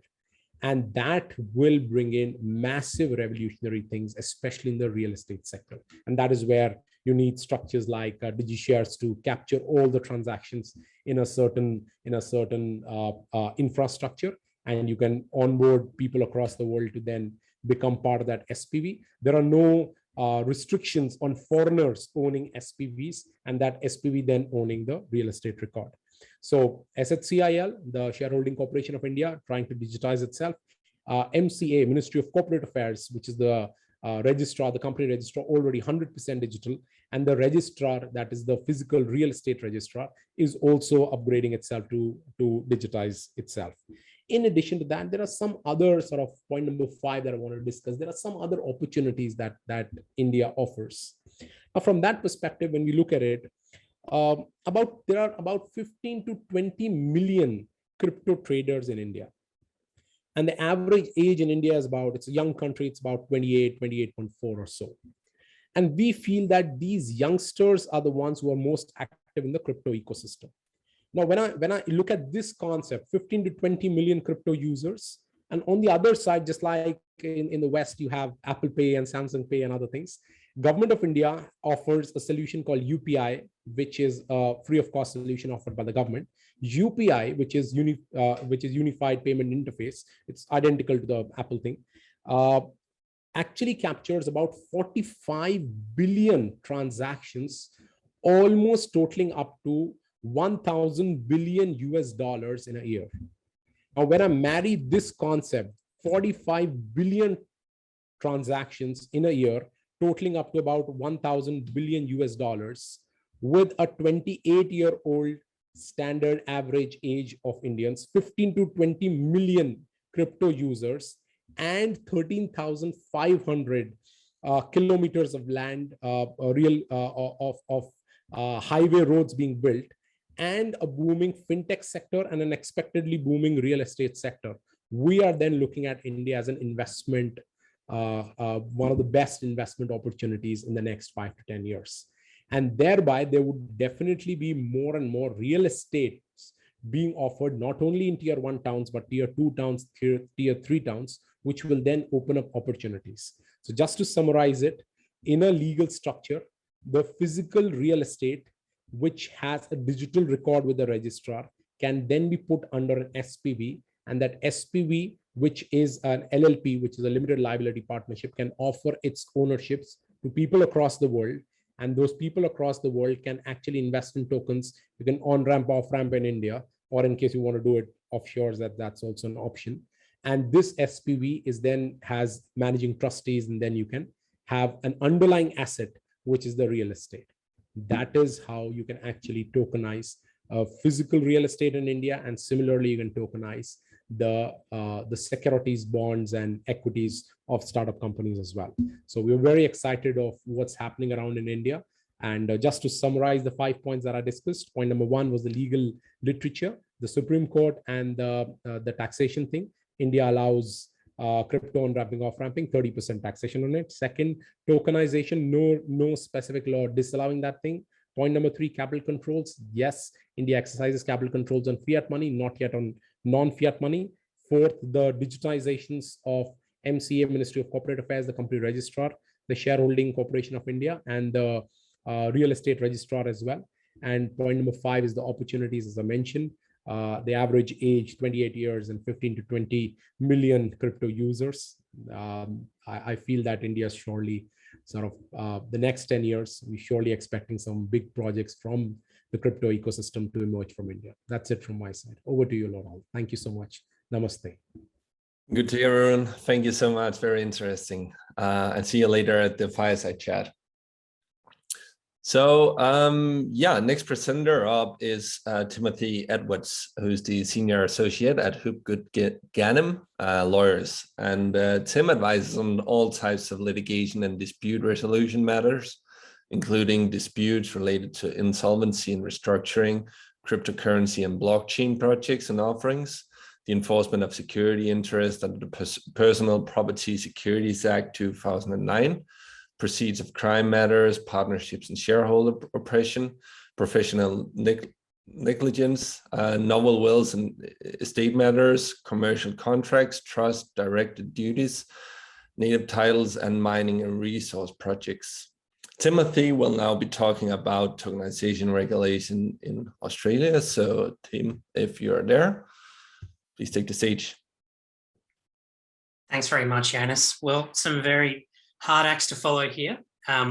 Thank you to all contributors and of course to DigiShares for organising this. Great to be a part of this before Tokenizer's regulation radar app finally makes all us tiresome lawyers obsolete. Seriously though, that looks outstanding. I'll definitely be checking it out. So g'day, I'm Tim Edwards and I co-head my firm's digital assets team. The name of that firm is HopgoodGanim Lawyers, but it's genuinely a mouthful and no one pronounces it right. So let's say HG for short from here. I'm also an accredited specialist in commercial litigation. So to explain that, HG has digital asset specialists who stretch across our traditional practice areas. That's the way many Australian law firms are approaching it internally. It's a subject matter practice area for us rather than a type of work practice area, but that'll make a bit more sense once I can explain at a high level how Australia's laws are lazily, if I can put it that way, treating digital assets. So each of our teams, front end or back end, corporate or litigation, property, family law, what have you, they have people who are part of come together as our digital assets practice group. So I co-head that group, but I'm also our rep from the national litigation team. My key exposure to this area of law is typically related to regulators. So high-level regulatory advice, dealing with regulators on behalf of people who haven't followed that advice, acting for the regulators themselves, and your general disputes. So with that aside, these are the key points I wanted to talk through today. First one will be brief, but I can't not do it. Thought it best to get it out of the way at the beginning, so it hopefully informs why you should believe anything I say after that. I'll then be giving you a brief overview of the current regulatory landscape, what that actually creates in terms of key barriers to tokenization here, because that's how people looking to set up tokenization schemes in Australia should see it, I'm afraid, and how that looks set to change in the near future. There is hope on the horizon. So there's the shameless self-promotion slide. I won't go through it in detail, but the upshot's this. We're a full-service Australian law firm with offices on both sides of the country, Queensland and Western Australia, and we do work connected to and in all the other states and territories. We work for big clients from NASDAQ 10 entities operating in Australia to entities listed on our stock exchange, the ASX, and small ones as well. And we do a bit for the federal government, as I said. We've jumped into the digital asset space pretty early on for an Australian law firm anyway. And whilst it's still pretty new frontier here, as I'll take you through, we've done most things that any law firm here has done in the space. They're listed on the screen there in the right-hand column, and I won't read them out. It's all the usual stuff. So let's get to the good stuff. So I wanted to start with a quote on the screen there, which is from ASIC, the Australian Securities and Investment Commission, which is essentially our version of the American SEC. The reason I wanted to do that is because I think that quote pretty accurately demonstrates the lagging legislative attitude towards digital assets in Australia. So that first sentence says ASIC currently regulates crypto assets, or digital assets as it calls them elsewhere, and related products and services to the extent they fall within the existing regulatory perimeter of financial products and services. In other words, there's no Digital Asset Act or statute or code in Australia yet. Generally speaking, our regulators regulate this stuff by analogy. So they work out what features, say, a certain traditional financial product subject to restrictions at the moment has, see what characteristics the relevant digital asset or mechanism has, see how much they overlay, and try to put the digital asset into one of these existing boxes. So that's not ideal. It needs to change, and it seems set to change relatively soon, and I'll get to that. But it means that each digital asset, product or scheme, excuse me, being moved to or started in Australia needs this very annoying case-by-case analysis. I say annoying because you need to involve lawyers the whole way.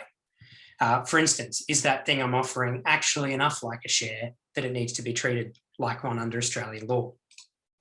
So that's all in relation to financial services regulation, which is the main hurdle I suspect people here will be interested in, along with tax. But as a snapshot, in case there are any questions about it, we also have general legislation dealing with those other areas on the screen there. So consumer protection, i.e. protection against misleading or deceptive conduct and scams and things like that, intellectual property legislation, tax, and stuff against the publication of obscene material, which is starting to be actually reformed for the first time in about 50 years, thanks to NFT art, which is great. So I think what comes out of that, and what I think would be of interest to the audience today, is what I think are the two main barriers to tokenization ventures in Australia. First is financial product regulation, which I've touched on, and the second one is the ugly word, tax. So let's jump to the first one. So in Australia, the main regulatory hurdle in the financial services space is the need to get a license, need to get and comply with a license called an Australian Financial Services License, or AFSL. The reason they're a pain and the reason it's a barrier is because they can take anywhere from 6 months to a year and a half or longer to get. They can cost anywhere from 15,000 Australian dollars to over $100,000 in legal and administrative fees, and they require constant regulator consultation. You need one to do anything in the investment space here, subject to the rules I'll take you through. And unfortunately, if you're in the digital asset space, our regulator tends to take a closer interest and will ask you more questions and want to know more about you. That's not always necessarily a bad thing, but it slows things down and it adds cost. So I won't go into too much more detail on this particular point, but there are two general kinds of AFSL you need to look at. One which allows you to provide these kinds of financial products to retail investors, so mums and dads, individuals, your everyday investors, and one which lets you provide services just to wholesale investors, we call them. So that's your very rich people, your sophisticated people, and obviously that's an easier license to get than the one that lets you offer products to just about everyone, and theoretically, the more vulnerable. So when do you need one of these annoying things? Well, amongst other things, when you're dealing with a financial product, and that's using the very broad sense of the word dealing. So doing anything with, selling, buying, helping someone buy, facilitating someone buy, etc. It's extremely broad. So if you have to get one of these things every time you're touching a financial product, what's a financial product? Well, this is where we get to that apply by analogy approach I mentioned earlier. In the case of digital assets anyway. A financial product's anything which generally assists you to invest, borrow or save. So the normal stuff, securities, bonds, derivatives. The most relevant one to people looking into tokenization ventures here is typically security. It includes a share, it includes an interest in a managed investment scheme, and I'll get into what that means later, or anything which has the same substantive features of those things, again, by analogy. And I've set out some of the key by analogy criteria there at the bottom on the right-hand side of the slide. So if you're saying it's not a share and you're trying to convince our regulator it's not a share or a security, but it's providing the people with it with a voting right, a right to a profit, or an interest in property, including land, then there's a chance the regulator will turn around and say, well, you say it's not a share, but it's pretty close, so let's treat it like it is one. And that's where you end up in hot water if you haven't already got the qualifications needed to issue shares and deal with shares. But zooming in on real estate a little bit, that second point on the right there, interest in a managed investment scheme, that's probably the main complication. So a managed investment scheme has three base elements, and it's pretty much what the name says. It's where people contribute assets. The assets are pooled or used in a common enterprise to try to make money. And the contributors don't have day-to-day control, but have some, particularly if they band together. So what does that mean? Well, if it's one of those things, you need an AFSL to be anywhere near it.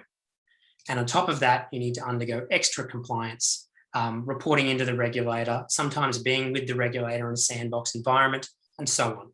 And there's very comprehensive disclosure requirements. So, and I should clarify, this doesn't mean you can't do any of these things in Australia. It just means that it can be slow, it can be expensive.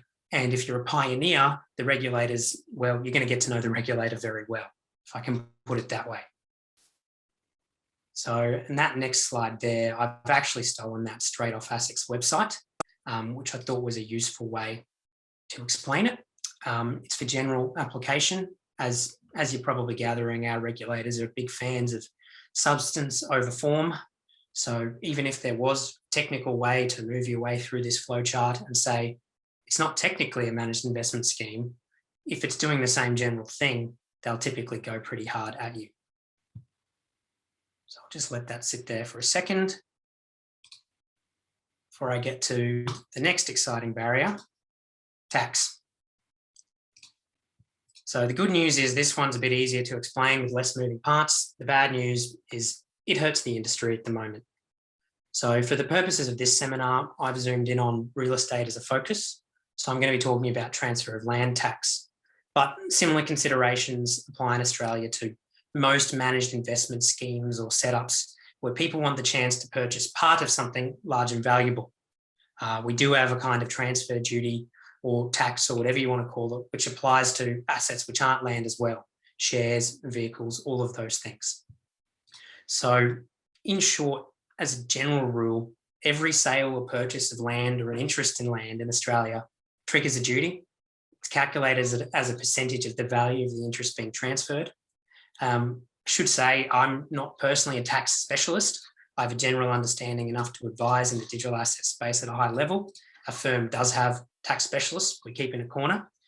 But even if I was, I couldn't advise you exactly when this applies and what the resulting cost is as a result, because frustratingly, each state or territory in Australia does this a little differently. But as I said, as a general rule, there's no easy way around it. And if you're transferring something which results somehow further down the chain in a beneficial interest in land being transferred, there will be a duty triggered. You can't get around it with any of the usual loopholes that are encouraged in some jurisdictions. So setting up trusts, changing the rules of trust, surrendering property, moving beneficiaries in and out, simply moving the shares or units in underlying companies which hold land. Sadly, Australia is not currently a terribly friendly jurisdiction for someone looking to set up a liquid market for interest in land, unless the people looking to participate are happy to pay a bit of duty on top of every transfer. So that means the practical implication is advice on minimising this sort of tax and managing and prescribing the way in which it'll be handled, because you can make either party responsible under contract, would be key to any player entering the space. And that advice would need to be bespoke. It would need to be case by case, and you'd want it in advance. Okay, so that's all the bad news. There is some good news. I'm not trying to be too negative.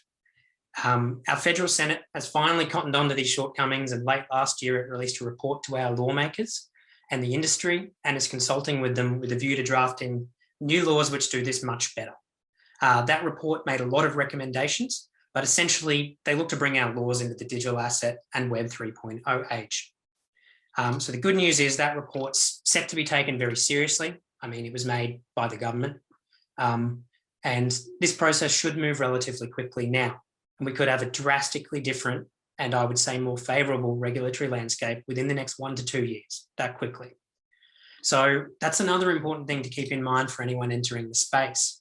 There are not currently any draft bills or draft legislation for me to pull up and advise you on, but we can make educated guesses as to what it'll look like from the report.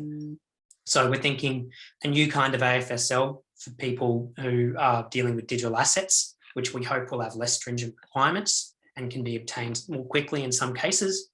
Better definitions, so you don't need to do everything by analogy and ask a lawyer a question each time you launch a new digital asset product. Recognition of DAOs and all of the usual things that countries around the world, some countries around the world are a little further ahead on. So that's a good thing, but it does mean that if someone coming into the market meets all the current barriers, they'll need to have their finger on the pulse because the rules could change shortly after they get here. And a lot of the hard work they did to comply with the old regime may have been for very little, but for a few extra months in the market. So that's certainly a commercial consideration to keep in mind. But just because I realise saying this out loud, it's been quite a negative presentation, I'll add some further good news very quickly. Our stock exchange itself is actually moving to a blockchain system, a distributed ledger, and that should be implemented by about mid next year, which one would hope would make the tokenization of securities and shares here much, much simpler. And one of our major banks, ANZ Bank, issued a stablecoin a few weeks ago. So we're fast playing catch up. We've just got a little bit to go. So thanks to everyone for listening and for previous speakers for their insight. Obviously, that's a very high level and select summary. And as I harped on about, everyone interested in complying with Australian laws should get some detailed and directed advice because they're a bit of a mess at the moment. My contact details are there and my friends at DigiShares know where to find me. I will be able to stick around for the next 15, 20 minutes or so. If I can make it to the fireside chat, I'll do what I can. Thanks very much. Thank you so much, Tim, and thank you for a really good presentation. Maybe you could write your email in the chat so that people could reach out to you. Unfortunately, we don't have time for any questions right now, and we hope to get to see you in the fireside chat. But of course, if you're not able to make it, that's all right. So now we have 2 case studies with some of our partners. The next speaker is Robin Decaux, who's the co-founder and CEO of Equito app. And Robin will be presenting a case study on the Equito app. So Robin, if you are there, the scene is yours. Can you hear me? Yeah. Thank you very much, Jess. Thank you everyone for being here and for this insightful event. We learned a lot already through tokenization, but today we are about to speak about use cases because we have been able to tokenize real estate, and I would like to discuss a bit more about Equito in the following minutes. So thank you for your attention. Equito was born a couple of months ago when we decided to offer a solution to real estate market. We identified 3 main problems in the real estate market that we decided to address. The first one is the complexity of the real estate market. To do the research, the management of the property, the administration, many investors do not have access to this market due to the complexity of it. The second big main challenge that we wanted to address is the fact that this market is not accessible for everyone due to the high price of the real estate asset. Not everyone is able to finance it. If banks and laws are not a solution, many people don't have any other solution than do not enter in the real estate market. And the third main challenge is that it takes a lot of time to proceed to real estate trading in general. We heard before the case in France where you need to go in front of the notary. So all this process can take a lot of time, and it doesn't help real estate market to grow as fast as it could. So we decided to address these 3 challenges with one simple solution, which is a software that will allow everyone to invest in real estate. So basically instantly, because we allow transaction in 45 seconds. But most important, anyone will be able to invest in real estate because we tokenize the real estate assets into shares of 100 euro. and through the challenge of complexity, we made it worry-free because all the properties will be managed for investors, and they will be then able to enter without stress into the real estate market.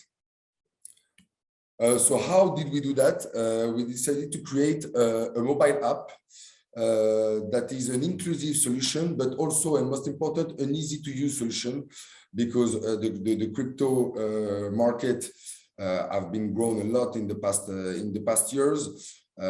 It was not easy for everyone to access to crypto and be familiar with it.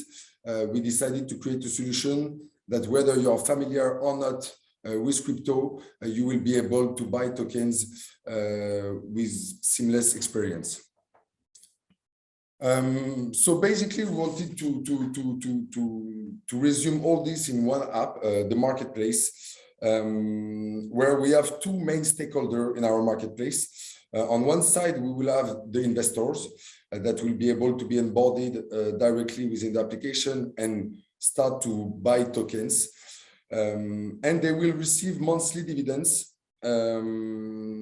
directly within the app.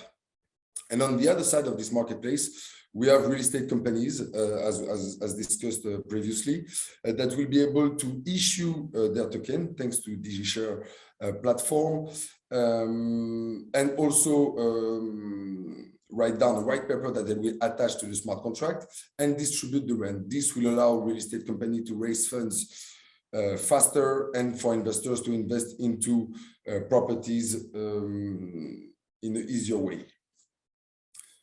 So we faced many challenges, as mentioned by our previous speakers. The two main legal challenges that we identify here are, the first one is to protect the investor interest. And the second one is to secure the business in order to always comply with regulatory rules all around the world. So how did we manage to address those legal challenges? We are based in Spain, but we are most importantly under the European laws. And to do so, we decided to go through the option of having one white paper per property. So we will tokenize every properties individually, and every token will have a yield associated to the property that is the asset is under. Then the second main point to protect mostly our business, but also investors investing into Equito, is to have a full and complete KYC process where we automated within our app a KYC process where investors will be able in a couple of seconds to register as an investor in Equito app. As mentioned by the team before, STOs are under a certain regulation. Our STOs are supervised by a financial advisory firm. As mentioned, it's mostly the case around the world. You need to have either an entity regulating you or be an entity yourself. The fourth point that is really important is also to have a clear AML policy. We have an AML officer within Equito that is making sure that we respect all the money laundering policies and that we avoid a suspicious transaction. And as mentioned also by our team previously, we have to pay the due taxes because crypto will go under specific regulations depending on what type of asset you're tokenizing, and this need to be clear on investors' side and on our side also as a company. So our recommendation for anyone that would like to join into this new world of tokenization, the three main recommendations that we could give, and I'm sure that everyone today was more expert in their topics and in legal advices than I am, but I would recommend to follow the MiCA. So this is for European citizens. or European company that would like to tokenize real estate, but also locally in your jurisdiction. Adapt your legal framework per country. If you want to implement yourself in different countries, you will have to adapt your legal framework. And mostly, in order to be able to comply with regulator, it will be needed in some cases to apply for specific licenses to tokenize real estate in your country. So that was it for us. I welcome all of you to come visit us on Equito, that app. The app will be released in a couple of days on app stores and Android stores. So please go register on the webpage, and thank you very much for everyone to have listened to me and to this event. See you soon. Thank you so much, Robin. Very insightful, and we'll see each other in Fireside Chat in a bit. And also just to elaborate, I know that Volodymyr, our legal counsel, has made a report on covering, among other things, Mika, which you mentioned. So if anyone is interested, I suggest you go to our website and download it. Okay, so the last presenter of today is Josh Emison.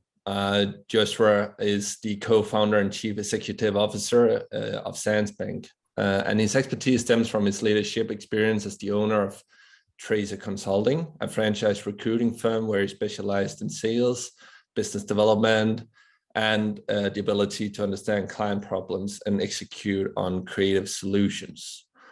So, Josh, welcome. The scene is yours. Awesome. Thank you so much. Alrighty, we saved the best for last. No, I'm just kidding.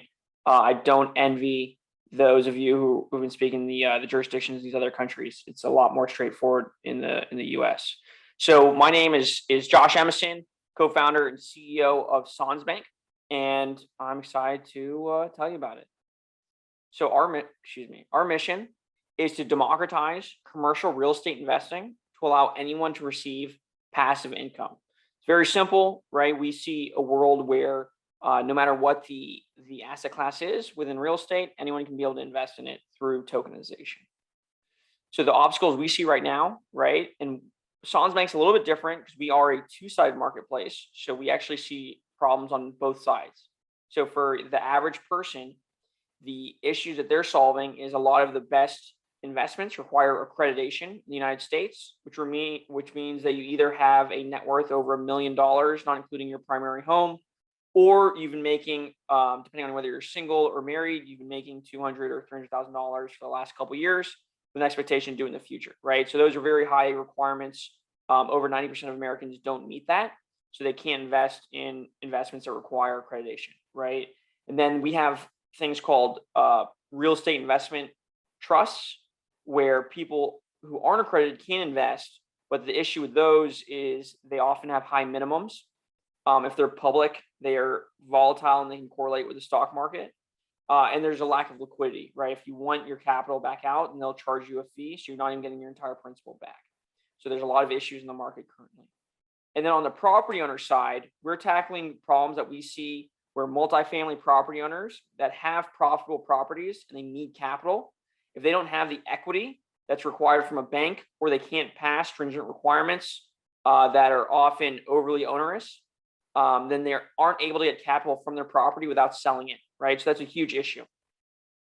So we're solving both of those issues simultaneously by fractionalizing the future profits of multi-unit properties to provide passive income to investors. So let me break it down for you. Every month, tenants are paying rent in these multifamily properties. So here's an example, okay? Some of that rent is going towards expenses such as property management, utilities, the mortgage, right? All these things. But there's also the amount that's left over, and those are the profits. And in the right jurisdiction, in the right locations in the United States, we see those profits as reliable and predictable. So we're currently building out algorithms to project those profits accurately to 3, 5, or 10 years into the future. We then take those projections and we offer cash advances for 50% of those projections. So let me give you an example. Let's say a property is going to make $500,000 over the next 5 years based off of our algorithms. And what we'll say is you're going to pay us back 50%, which is $250,000. Well, our investors need to make a yield, so we're going to deduct the interest, right? So this interest here is a little bit high, but I just want to make it real simple. So let's say $50,000 was the interest payments over those 5 years. Then today we're going to give you $200,000, and over the next 5 years you're going to pay back $250,000. We then take that $200,000, we tokenize it down to $100 tokens. We send that to an investment app. It's mobile, and a mobile app where people can come in, they can register, they do their KYCs, their AMLs, they attach their bank account, and they can invest in as many or as few of these tokens as they want. Once the tokens are fully subscribed, the borrower is funded. Every month, the borrower pays back their principal and interest into a pool of all the other properties that are also paying back with those same terms. And then the pool pays back the investors. So although your $100 token may fund a single loan, your returns every month are going to come from a pool of investments so that it's further diversified and the risk is further reduced. So investors win here, right? They're getting monthly passive returns. There's no middleman that's pulling out the majority of this interest, and they have instant liquidity because it's tokenized. Property owners win because there's no obligations to how they use the funds, right? And because it's debt, we don't take any of the equity since we are collateralizing with future profits. And whatever they do to increase the value of the property, they get to capture all that appreciation. So how are we using it, right? So we obviously have to deal with the SEC in the United States. And to be part of that, all we have to do is file simple exemptions, right? And we are probably going to file all of these because they all have different pros and cons, and a single offering can actually file under multiple regulation exemptions. So a Reg A plus is what's going to allow us to offer these to non-accredited investors. Reg S is what's going to allow us. Reg S is what's going to allow us to offer liquidity to foreign investors, and the Reg D is what allows us to raise capital from accredited investors, and it doesn't count against the limitations that Reg A plus has. Okay, let's talk about what our platform is going to look like. So we're going to have the tokenization platform, which is the side where borrowers come. They interact with our instant simulator, so they can find out how much they can receive from a cash advance from Sansbank. It's also where they're going to apply and submit all their documents.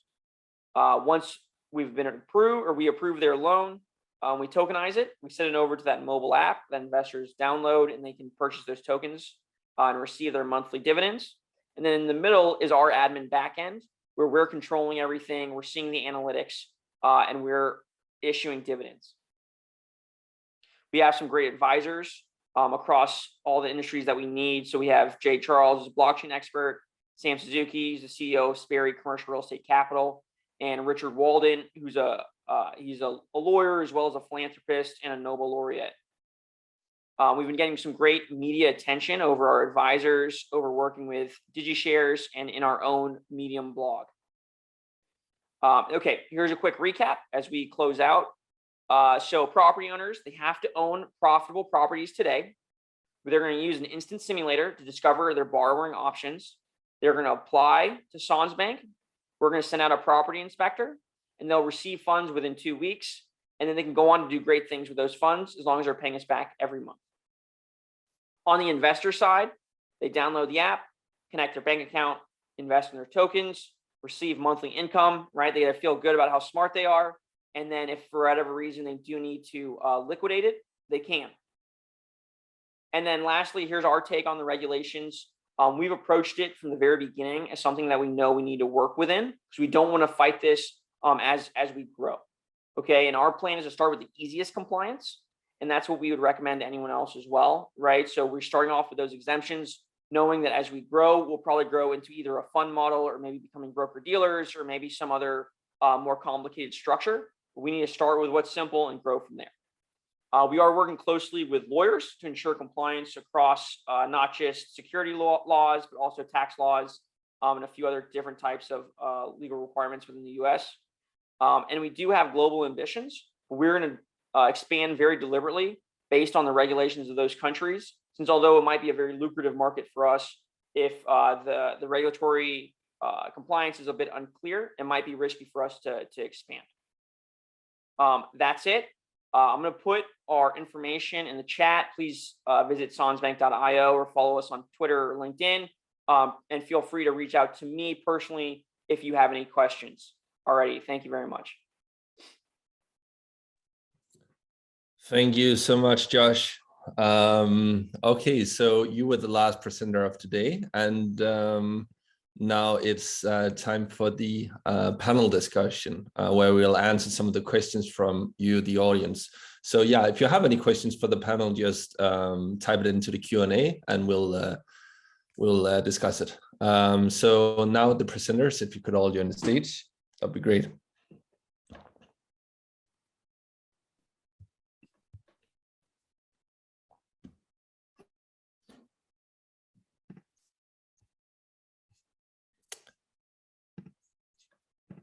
Perfect, thanks. I think we're all there. Fortunately, Klaus and Tim won't be able to make it. But yeah, I think the rest of us are here now. Perfect. Okay, so we did receive some questions beforehand by some of the from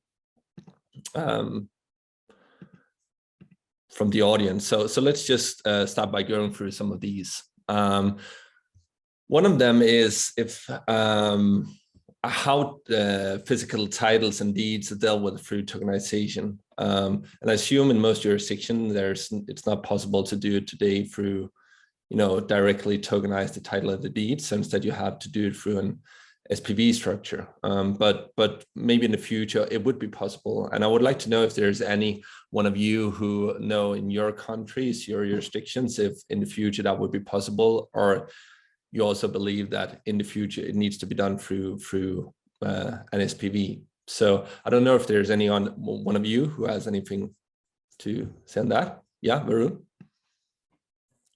So couple of states in India, not the bigger states, but sort of tier 2 states, Rajasthan and Telangana. Rajasthan is in the northwest of the country and Telangana in the southern part of the country. They are actually tying up and using Polygon as a solution to directly they are running a pilot already, and they are directly thinking of putting the registry records on blockchain using the Polygon blockchain. So that thing is still in pilot mode, but that's a very good experiment coming directly from the government. And there are some sort of young, so one of the youngest cabinet in the countries of the Telangana state, and hence they were sort of tech savvy enough to understand and experiment this thing. So you're expecting these things to come up more nicely in future. Thanks, interesting. And is anything similar going on in other jurisdictions, or do you think SPV is the future of tokenization? Any one of you? I don't know. Yeah, Jérôme? I mean, from a pure French law perspective, SPVs or funds are just required if you are looking to transfer ownership of real estate. However, what is extremely trendy is try to find new solutions or new products, real estate products, that are not correlated to ownership of the assets, but the right to use it or other types of rights, because then you can move to utility tokens or NFTs, which offer a largest scope of possibilities. So at least from a French law perspective, if that's true real estate, SPVs are fund, but for everything else, NFTs or utilities can be used. Thank you so much. Anything else to add, or else I'll move on to another question. Okay. Yeah.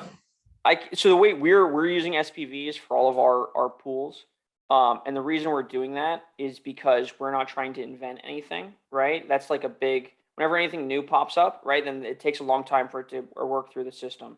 So basically, if things can be fractionalized without the blockchain now, that's what we're going off of as a basis. and we're just using the blockchain to make it easier and better and more lucrative for our investors. And that's the best way we think to avoid any issues as you build your business. Makes There's sense. a lot, right? There's a lot of uncertainty around NFTs. So yeah. And now we're touching upon NFTs. Can any of you comment on the legalities of using NFTs for real estate tokenization? Maurice, you mentioned you're doing something on that. Could you elaborate on NFTs for real estate tokenization? Yeah, so what we've created is a property right NFT. So the rights are embedded in the NFT, and the bearer of the NFT enjoys those rights. So the rights can be anything. In South Africa, if you want the same rights or similar rights to ownership, the closest you'll get is with a 99-year lease. So you identify the property, you create an NFT with those rights and the contractual terms embedded in the NFT, and it allows for the transfer of the NFT, but it's a bearer. So when it comes to a 99-year lease, the tenant would be the bearer of the NFT. And as I mentioned, I mean, in South Africa, with the King's property, we're talking agricultural rights. We're involved in a white bean project at the moment, and it's about identifying the land, creating an NFT with the identity in it, with the legal terms embedded in the NFT, and you have a new legal instrument. And I mean, it's super exciting in our jurisdiction, because most legal instruments in our mind can in fact be substituted with NFTs and smart contracts. Thank you so much. Anyone else have any experience with using NFTs for real estate tokenization? Just to mention, sorry if I can jump back in. We have an informal sector where we have shack dwellers, very, very, very poor indigent people. And the mayor of Cape Town, in fact, approached us asking that we create addresses of these shacks, and then we tokenize the shacks, and the words he used was create a parallel deeds registry, so that you, in essence, creating a sovereign identity. The very, very first thing, ownership of property is fundamental. It's a fundamental right. And then they, when it comes to bequeathing the NFT, if there is a deceased estate, at least you can now refer to that plot of land, to the NFT ID in one's will, as an example. So it's a great use case around taking, it amounts to an impact project, but quite an important one, because you are giving these rights to people who were dispossessed of these rights years ago and were never ever able to regain those rights. So it's massive in a political, socio-economic sense in South Africa. Great, thank you so much. Good answer. We have another question from one asking if there is any, what are the common legal pitfalls within regulations in relation to tokenization? I don't know, Nikolaj, if you could answer that question. Yeah, I can certainly try. It's it's difficult to keep it short. I think what we're commonly facing is the fact that until you have a regulatory framework for how it works, it needs to fit into the normal system, and building that bridge is sometimes difficult, because you are taking some of the the key things that attach to a token, the direct transferability and the string of transactions. You need to create basically a system to take that off the blockchain, or you need to take transactions happening off the blockchain into the blockchain when people trade. And until you create a system where you can basically force people into trading on the blockchain, you need all these inlets and outlets in terms of connecting back into the real world that's regulated. in a different manner and from a different mindset. So I think that's the sort of obstacle number one. Obstacle number two is that we're seeing a lot of people, doing this from, being businessmen without having, been before in a regulated environment. And a lot of these things, especially when it comes to, using tokens to raise funds, all of a sudden become, regulated by the local financial supervisory authorities. And that's a whole different ball game for businesses to play in because they are experiencing, a level of regulation that they haven't been used to before in terms of how they build their business. So, taking your business and building it in accordance with how the, financial regulatory system where you live is vital. And I fully agree with the comment that if you are a pioneer, you get to know the people in the FSA fairly well before you can actually, launch your product. So I think those are, for me, has been the two main obstacles faced by, our clients in this world. Thank you so much. And Varun, Jérôme, or Maurice, I don't know if anyone else has anything to add in relation to the common pitfalls. Yeah, Jérôme? And what I've seen most of the time, and it goes to something that Nikolaj said, is that generally when we see projects, they do not work because for me, you need three things. So first, you need to understand the tech. You need to understand how to sell the product. And because sometimes there are two people different that are doing so, you must have someone in the middle, like a COO, that liaises between the two others. So to have a full project, because generally there's some kind of regulation that will kick in. So you need to be cautious on one way, you need to sell the product, and you need the IT system to work. So that's the first difficulty we've seen in project. The second one is again in respect of the regulatory environment. My personal view is that DLT is nothing but a tool. And the law can catch anything and everything. If we change the law, it's just to make the law easiest for the tool. But when you hear people telling you there's a magic solution, you should be wary. Yeah, fully agree. And I don't know, Varun, did you raise your hand or? Yes, a couple of points here. I totally agree with what Nikolaj and Jérôme has stated. Some of the other challenges that I see in mass adoption, especially of tokenization for projects. One, of course, a comment just came in. India's finance minister has actually headed to IMF, and she's speaking there, and she mentioned that non-custodial tokens is something which can contribute towards money laundering. So I think from that perspective, yes, when we have, let's say, a taxation regime in a country like India, we are taxpayers, and against that, we do not have the entire act which is mentioning the entire legal and regulatory framework from not only from the Supreme Court, but also from the Parliament. So we are still in work in progress when it comes to the legal regulations. However, when we look at the enthusiasm of the people who are building products in the Web3 space, we are excited about the prospects that lie ahead. And especially when we look at now that people earlier were looking at, let's say, investors within the Indian ecosystem, within the Southeast Asian ecosystem. But that is not the case with Web3. Web3, we are finding crowdfunding, even though it's not regulated in India, but it's not even illegal. So from that perspective, I'll give you an insight that a couple of years ago, the LLP, the Limited Liability Partnership, had a restriction on the number of members.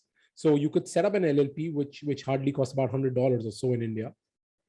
And it had a limitation on the number of members which can become participants to the operating agreement of the LLP. However, that number has now been removed, which indirectly means that you can actually go forward and do a crowdfunding mechanism and raise funds and issue the membership rights of the LLP.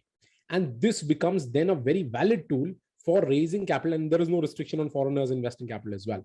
So this becomes a very eligible tool to raise capital from across the world and then house the real estate or any other security or tokens or any other bonds or anything that you want to put as an underlying asset within that LLP. And thereby you already have an existing legal framework in India. You don't need any upgrades in that.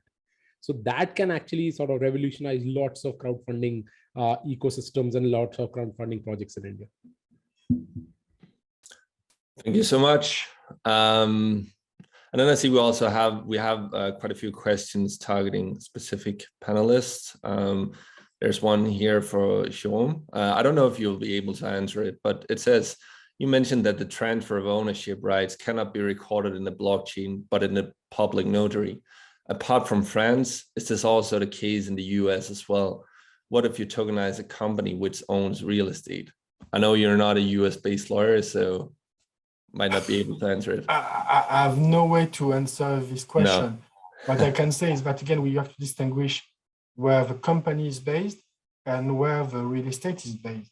From a French law perspective, if you have a French company, so which issues securities token and which also an estate in the US, we would look to the transfer rules for the security token, which would be French rules.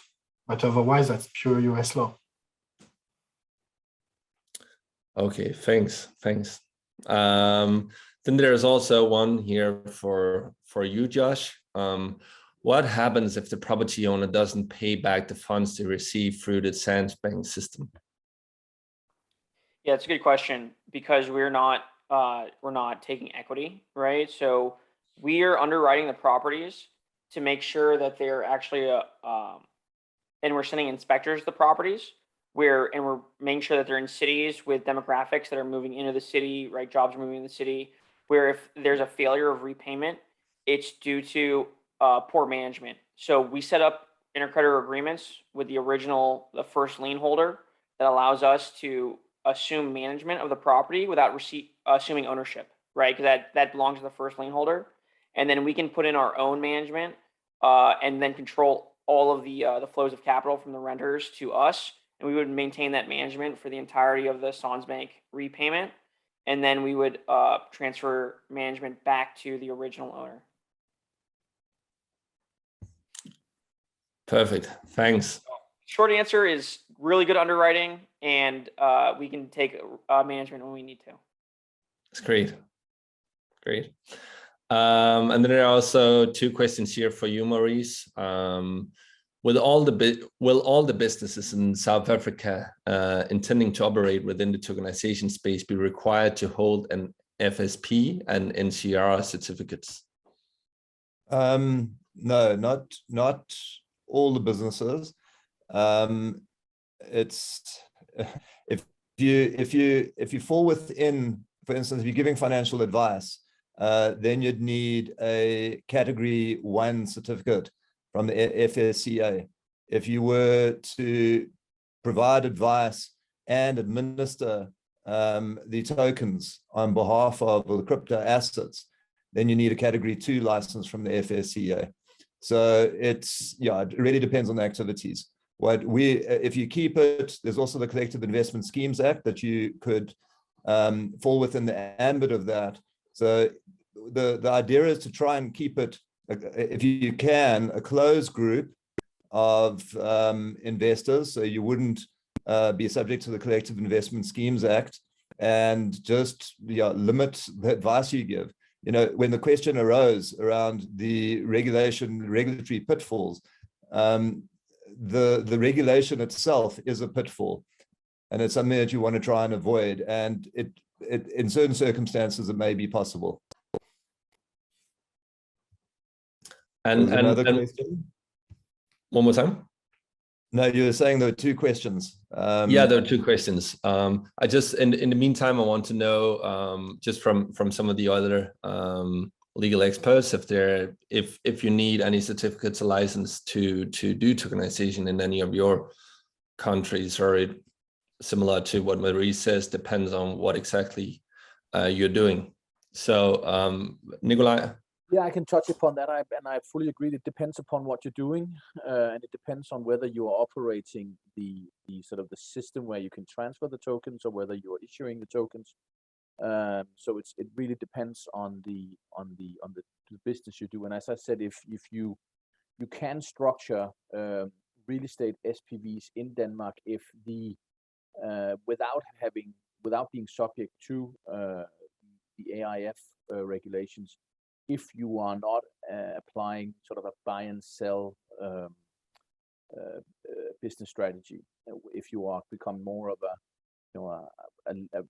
leasehold operator. So it really depends on what you want to do.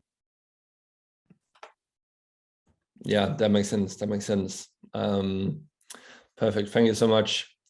Then the other question I had for you, Maurice, let's see here. How does the trust differ from a discretionary trust? Is it a specific token trust? And I think it was referring to the your presentation. So it's not a discretionary trust. In South African law, we have Bevin trusts, discretionary trusts, and vesting trusts. And it would either be a Bevin or a vesting trust. A Bevin trust, the beneficiaries are in fact the owners of the property, where the trustees would administer it on behalf of those beneficiaries. And the vesting trust, it's administered by the trustees, but the beneficiaries are entitled at any given point in time or on a future date, there'd be an automatic vesting. And the idea is, particularly when it comes to the communities, if you use a Bevin trust, what's nice about it is there's direct ownership. So it can be said that the beneficiaries do indeed own their share of the shares in the SPV. There was another question I also want to deal with, which is quite interesting. And that is, there's a question here by Chris. And if I understand the question correctly, it's does one have to only rely on ownership? Why are we restricting the rights to ownership rights? And mentions made of an option there. We have created what we call a NAO, which is an NFT asset option, which does just that. So the NFT itself gives the bearer of the NFT an option in certain circumstances. So it's not property related, but last year we were acting for a conservation group and we used a NAO in relation to, we almost did, and then it became very, very political, in relation to legal rhino horns, where if you were to present a permit and you're the bearer of the NFT, then you'd actually be able to legally take possession of a rhino horn. Unbeknown to us, was very, very political, and we abandoned the project and we just sold the NFT image to raise money for conservation. But these NAOs, I think, are really, really useful instruments in certain circumstances, and obviously you can apply them to real estate. Interesting. Thanks. And I assume that also goes for other jurisdictions as well. Jérôme, Varun, Nikolaj. Completely agree with what Maurice has stated. I think there are similar regulations in India as well. One of the bigger sort of challenges in the NFT ecosystem is that NFT ownership does not translate to legal ownership in terms of the copyright and the trademark records. So the intellectual property ownership is separate and the NFT ownership is separate. And the example that Maurice was given is absolutely correct, that ownership, there's an ostensible ownership and the actual ownership. From that perspective, yes, there are similar laws in India as well. There is this debate going on in India pertaining to if someone is selling an image of, and there are similar stories in India as well, wherein tribal art is being now converted into digital art, and people who are selling digital art are actually making the gains, whereas the actual tribal people creating those ancient art forms, they are the ones who are still holding those physical arts, and they are not getting the relevant dues. So NFT from that perspective is still very nascent in India, but we wrote some letters to the intellectual property office. And from that perspective, we are looking forward to some upgrades in the intellectual property laws of India. I still feel there's lots of work to be done from that perspective, but currently NFTs in India are only being used for primarily trading purposes and not for long-term ownership rights or holding purposes. So from that perspective, it's still, again, an opportunity for someone to build a platform, which also then results in, let's say, physical ownership being transferred, or upgrade maybe from a legal perspective, and upgrade to reconcile the NFT ownership with the legal ownership as per the IP laws. Yes, thank you. Thank you. Jérôme? Yeah, I want to confirm and to go to what Varun just said. For me, a key take is that an NFT is just a token that is unique. But all the logic that we see, at least from a French law perspective, the logic that we see is that you can have an NFT that can be a security, because French law recognizes securities that are unique. An NFT can be a payment token. An NFT can be a utility token. What is great, and that's a point that Varun mentioned, is that does the NFT just evidence a right of ownership, but is it itself the good with all the rights embedded in it? To put it in another way, if I draw a painting, and if I sell you a painting from a French law perspective, you are the owner of the frame and the paper and the ink, but you're not the owner of the idea. But I can sell you both the painting as such, plus the right. In an NFT, what is great is that you can have either the painting or the right over the idea, the concept, or both at the same time. So for IPIT, that's great. And I'm sure there can be things which are being done for real estate through NFTs. But again, we have to look behind to see what are exactly the nature of rights which are embedded in the NFT. Just to add to what Jérôme said and also what Maurice said earlier, I'm really impressed by that concept of bearer shares that Maurice came up with. I think that is one concept that can really sort of make NFTs much more bigger, especially in the real estate thing, because physically updating the real estate ownership records is impossible. And by creating that bearer instrument that you've created, which again as an NFT can be traded online, and then of course it can be validated by the block explorer as well. I think that's a wonderful contribution that you've done. We can think of similar things in India as well. Brilliant thought. It's good to hear. We've also created a PAN, which is a perpetual assignment of rights NFT that addresses the copyright issues. So there again, it's actually dealt with in the legal terms when it comes to the assignment. And quite correctly, most NFTs out there, you purchase what you believe is the copyright to the image, and you're not, because the assignment has to take place by virtue of a deed that's a written deed.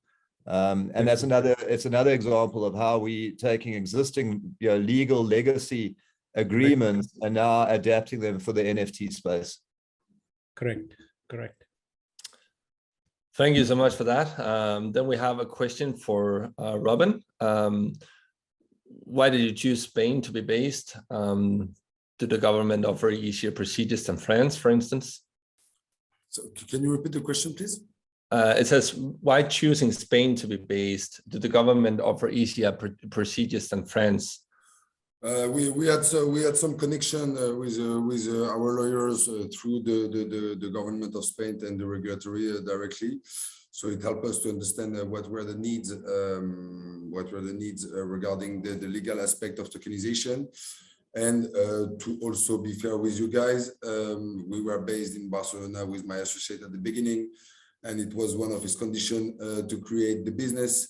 So we decided to start in Barcelona, and the regulators are quite, as we've seen, the same. Whether you're in France, in Denmark, or in Spain, you will have to adapt your business according to the regulator, and this is why we have chosen Spain to start our activities. We are looking at other jurisdictions also to see if in the future we might need to move to a more scalable jurisdiction. But for now, we have been able to tokenize economic right directly within Spain. So that makes sense. And just a follow-up question: what are some of the main challenges you have encountered doing tokenization? The three main one. The first one is understanding the legal framework and being able to keep up with the various change in regulator. The second one was the technical aspect. It's now my time to say thank you to DigiShares because they did help us a lot in the insurance of the token and in all the technical advices we also received. Building the mobile app was also one of our main challenges in order to be able to onboard a lot of investors with a seamless experience. And the third one that is most common to any real estate businesses, but it's to be able to source profitable property at a large scale and being able to manage them accordingly in order to always meet the yield that we want to offer to our investors. Thank you. That makes sense. And just similarly, I would like to know if what are some of the main challenges you have encountered? Sorry? Yeah. For me, right? Yeah, for you. Yeah, I think it was since we realize that we need to present this right to whoever we're speaking with in the terms that they already know, right? So when we're talking to lawyers, right, we're just saying, hey, we want to use software to automate security compliance. When we talk to real estate investors, we talk about fractionalized real estate because that's already done. And then when we talk to blockchain people, we talk about security tokens. And so I think the hardest thing for us, because we have a good technical team, we work with lawyers and stuff, but it was just realizing that everyone who's on this call, and especially the people on the panel, are so far ahead of like everyone else in terms of like using the blockchain that you can't just assume that knowledge, and you have to meet people where they are to get adoption and to get people to be able to just like accept that they can wrap their heads around it. So that I'd say that was the biggest challenge, is because this is a very team-centric effort, and you always have to get all the different players on the same page.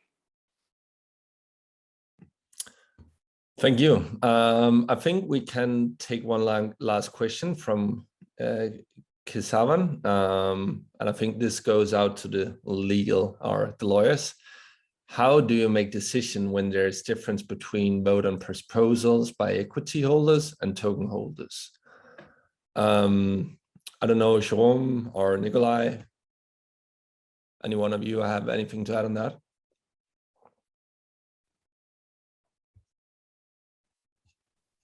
Could you repeat it, Jonas? Yeah, absolutely. So how do you make decisions when there's difference between vote on proposals by equity holders and token holders? I would assume equity and token holders essentially is the same thing because tokens just represent ownership of. Yeah, I think that's true. At least for some of these things we're doing, if we're talking about, tokenizing the equity, then it's about, then it is the same. Then you are just taking the token as the equity. But of course, if you have, tokens that are not representing equity and the token holders there would have a difference of opinion and voting rights attached to those the sort of non-equity tokens, then you would of course have to create potentially a specific share class and deal with it in that way. But so far, and maybe it's different in countries where regulations are more advanced, we haven't really seen this problem arise in Denmark because it's essentially the same one-to-one. Yeah, Varun, you get the last word. Yes, that's a very interesting question because we face this thing in India. So I'll give you an exact example of one of our clients. So they started off with India, then they created a company in Singapore, and then they realized that they raised capital from Sequoia and Matrix. So obviously the VC firms, and they invested there in US dollars, Singaporean dollars, and they issue traditional equity, even though they were building a Web3 product. And post that, they realized that they can actually go forward and raise more funds in USDT. So they actually created an offshore arm, and then they went forward and had a separate vertical created. and they went forward and raised USDT capital against issuance through a soft, and they actually offered their own tokens.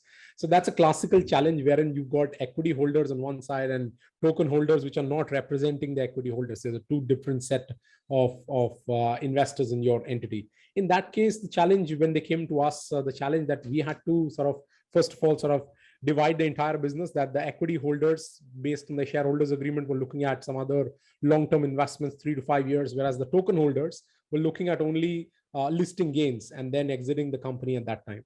So we had to create a sort of nexus between these two holders. Very interestingly, some of the bigger VC firms are also interested in swapping their equities with the tokens, and vice versa as well. So that was a good problem to have. I still feel that I think it has to be dealt on a case-to-case basis. But from that perspective, yes, you've got to sort of divide the business, that this is what the equity holders own and this is what the token holders own. Currently, it was not as difficult in this case because the token holders only had an objective of listing gains. But what happens once they sort of dump their tokens on certain other new investors, the initial angel investors, that was a challenge that is yet to be seen, but that's a good problem to have. You raise from both kind of investors, the equity as well as the USDT based investors. So that's something that we are expecting to see more often. And also the VC firms are now interested in let's say picking up 5% or 10% against X million US. Plus they're also interested in taking up 1 or 2% of the token supply. So that becomes a hybrid kind of a investment. So we are seeing those kind of investments happening more and more. Interesting. Thank you for that. Yeah. Okay, Maurice, if you can make it short. Yeah, if I can have the last word, and it's something completely unrelated to what's being discussed. It's for the panel and for the audience. What hasn't been discussed is really the due diligence process that would be required when it comes to these projects. Okay, you can't, you go to the public and you say that these tokens will afford you certain rights, and you don't know, and you need a due diligence report. And this is an opportunity that we identified, and we created a company. If you go to www.nftauditors.com, and the idea there is to have a panel of auditors, a worldwide panel of auditors, which can include any member of this panel. Please reach out. But the idea is, for the audience, if there's going to be a tokenization project, if there's going to be a real estate project, you are going to need some form of due diligence to go into a prospectus, just to give the ultimate token holders the comfort that they need in investing. Very interesting. Thank you for that. I'll definitely check it out, Maurice. Thank you. Thank you. Okay, so unfortunately, we're out of time.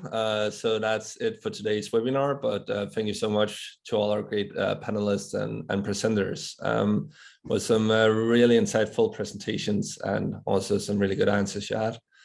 And to the audience, if you have any additional questions that didn't get answered, I believe most of today's presenters can be found on social media. So maybe you can find them on LinkedIn or Twitter, etc.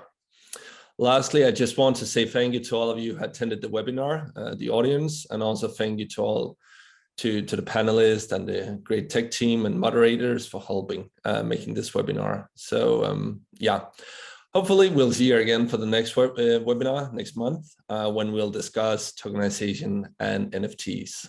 See you all soon.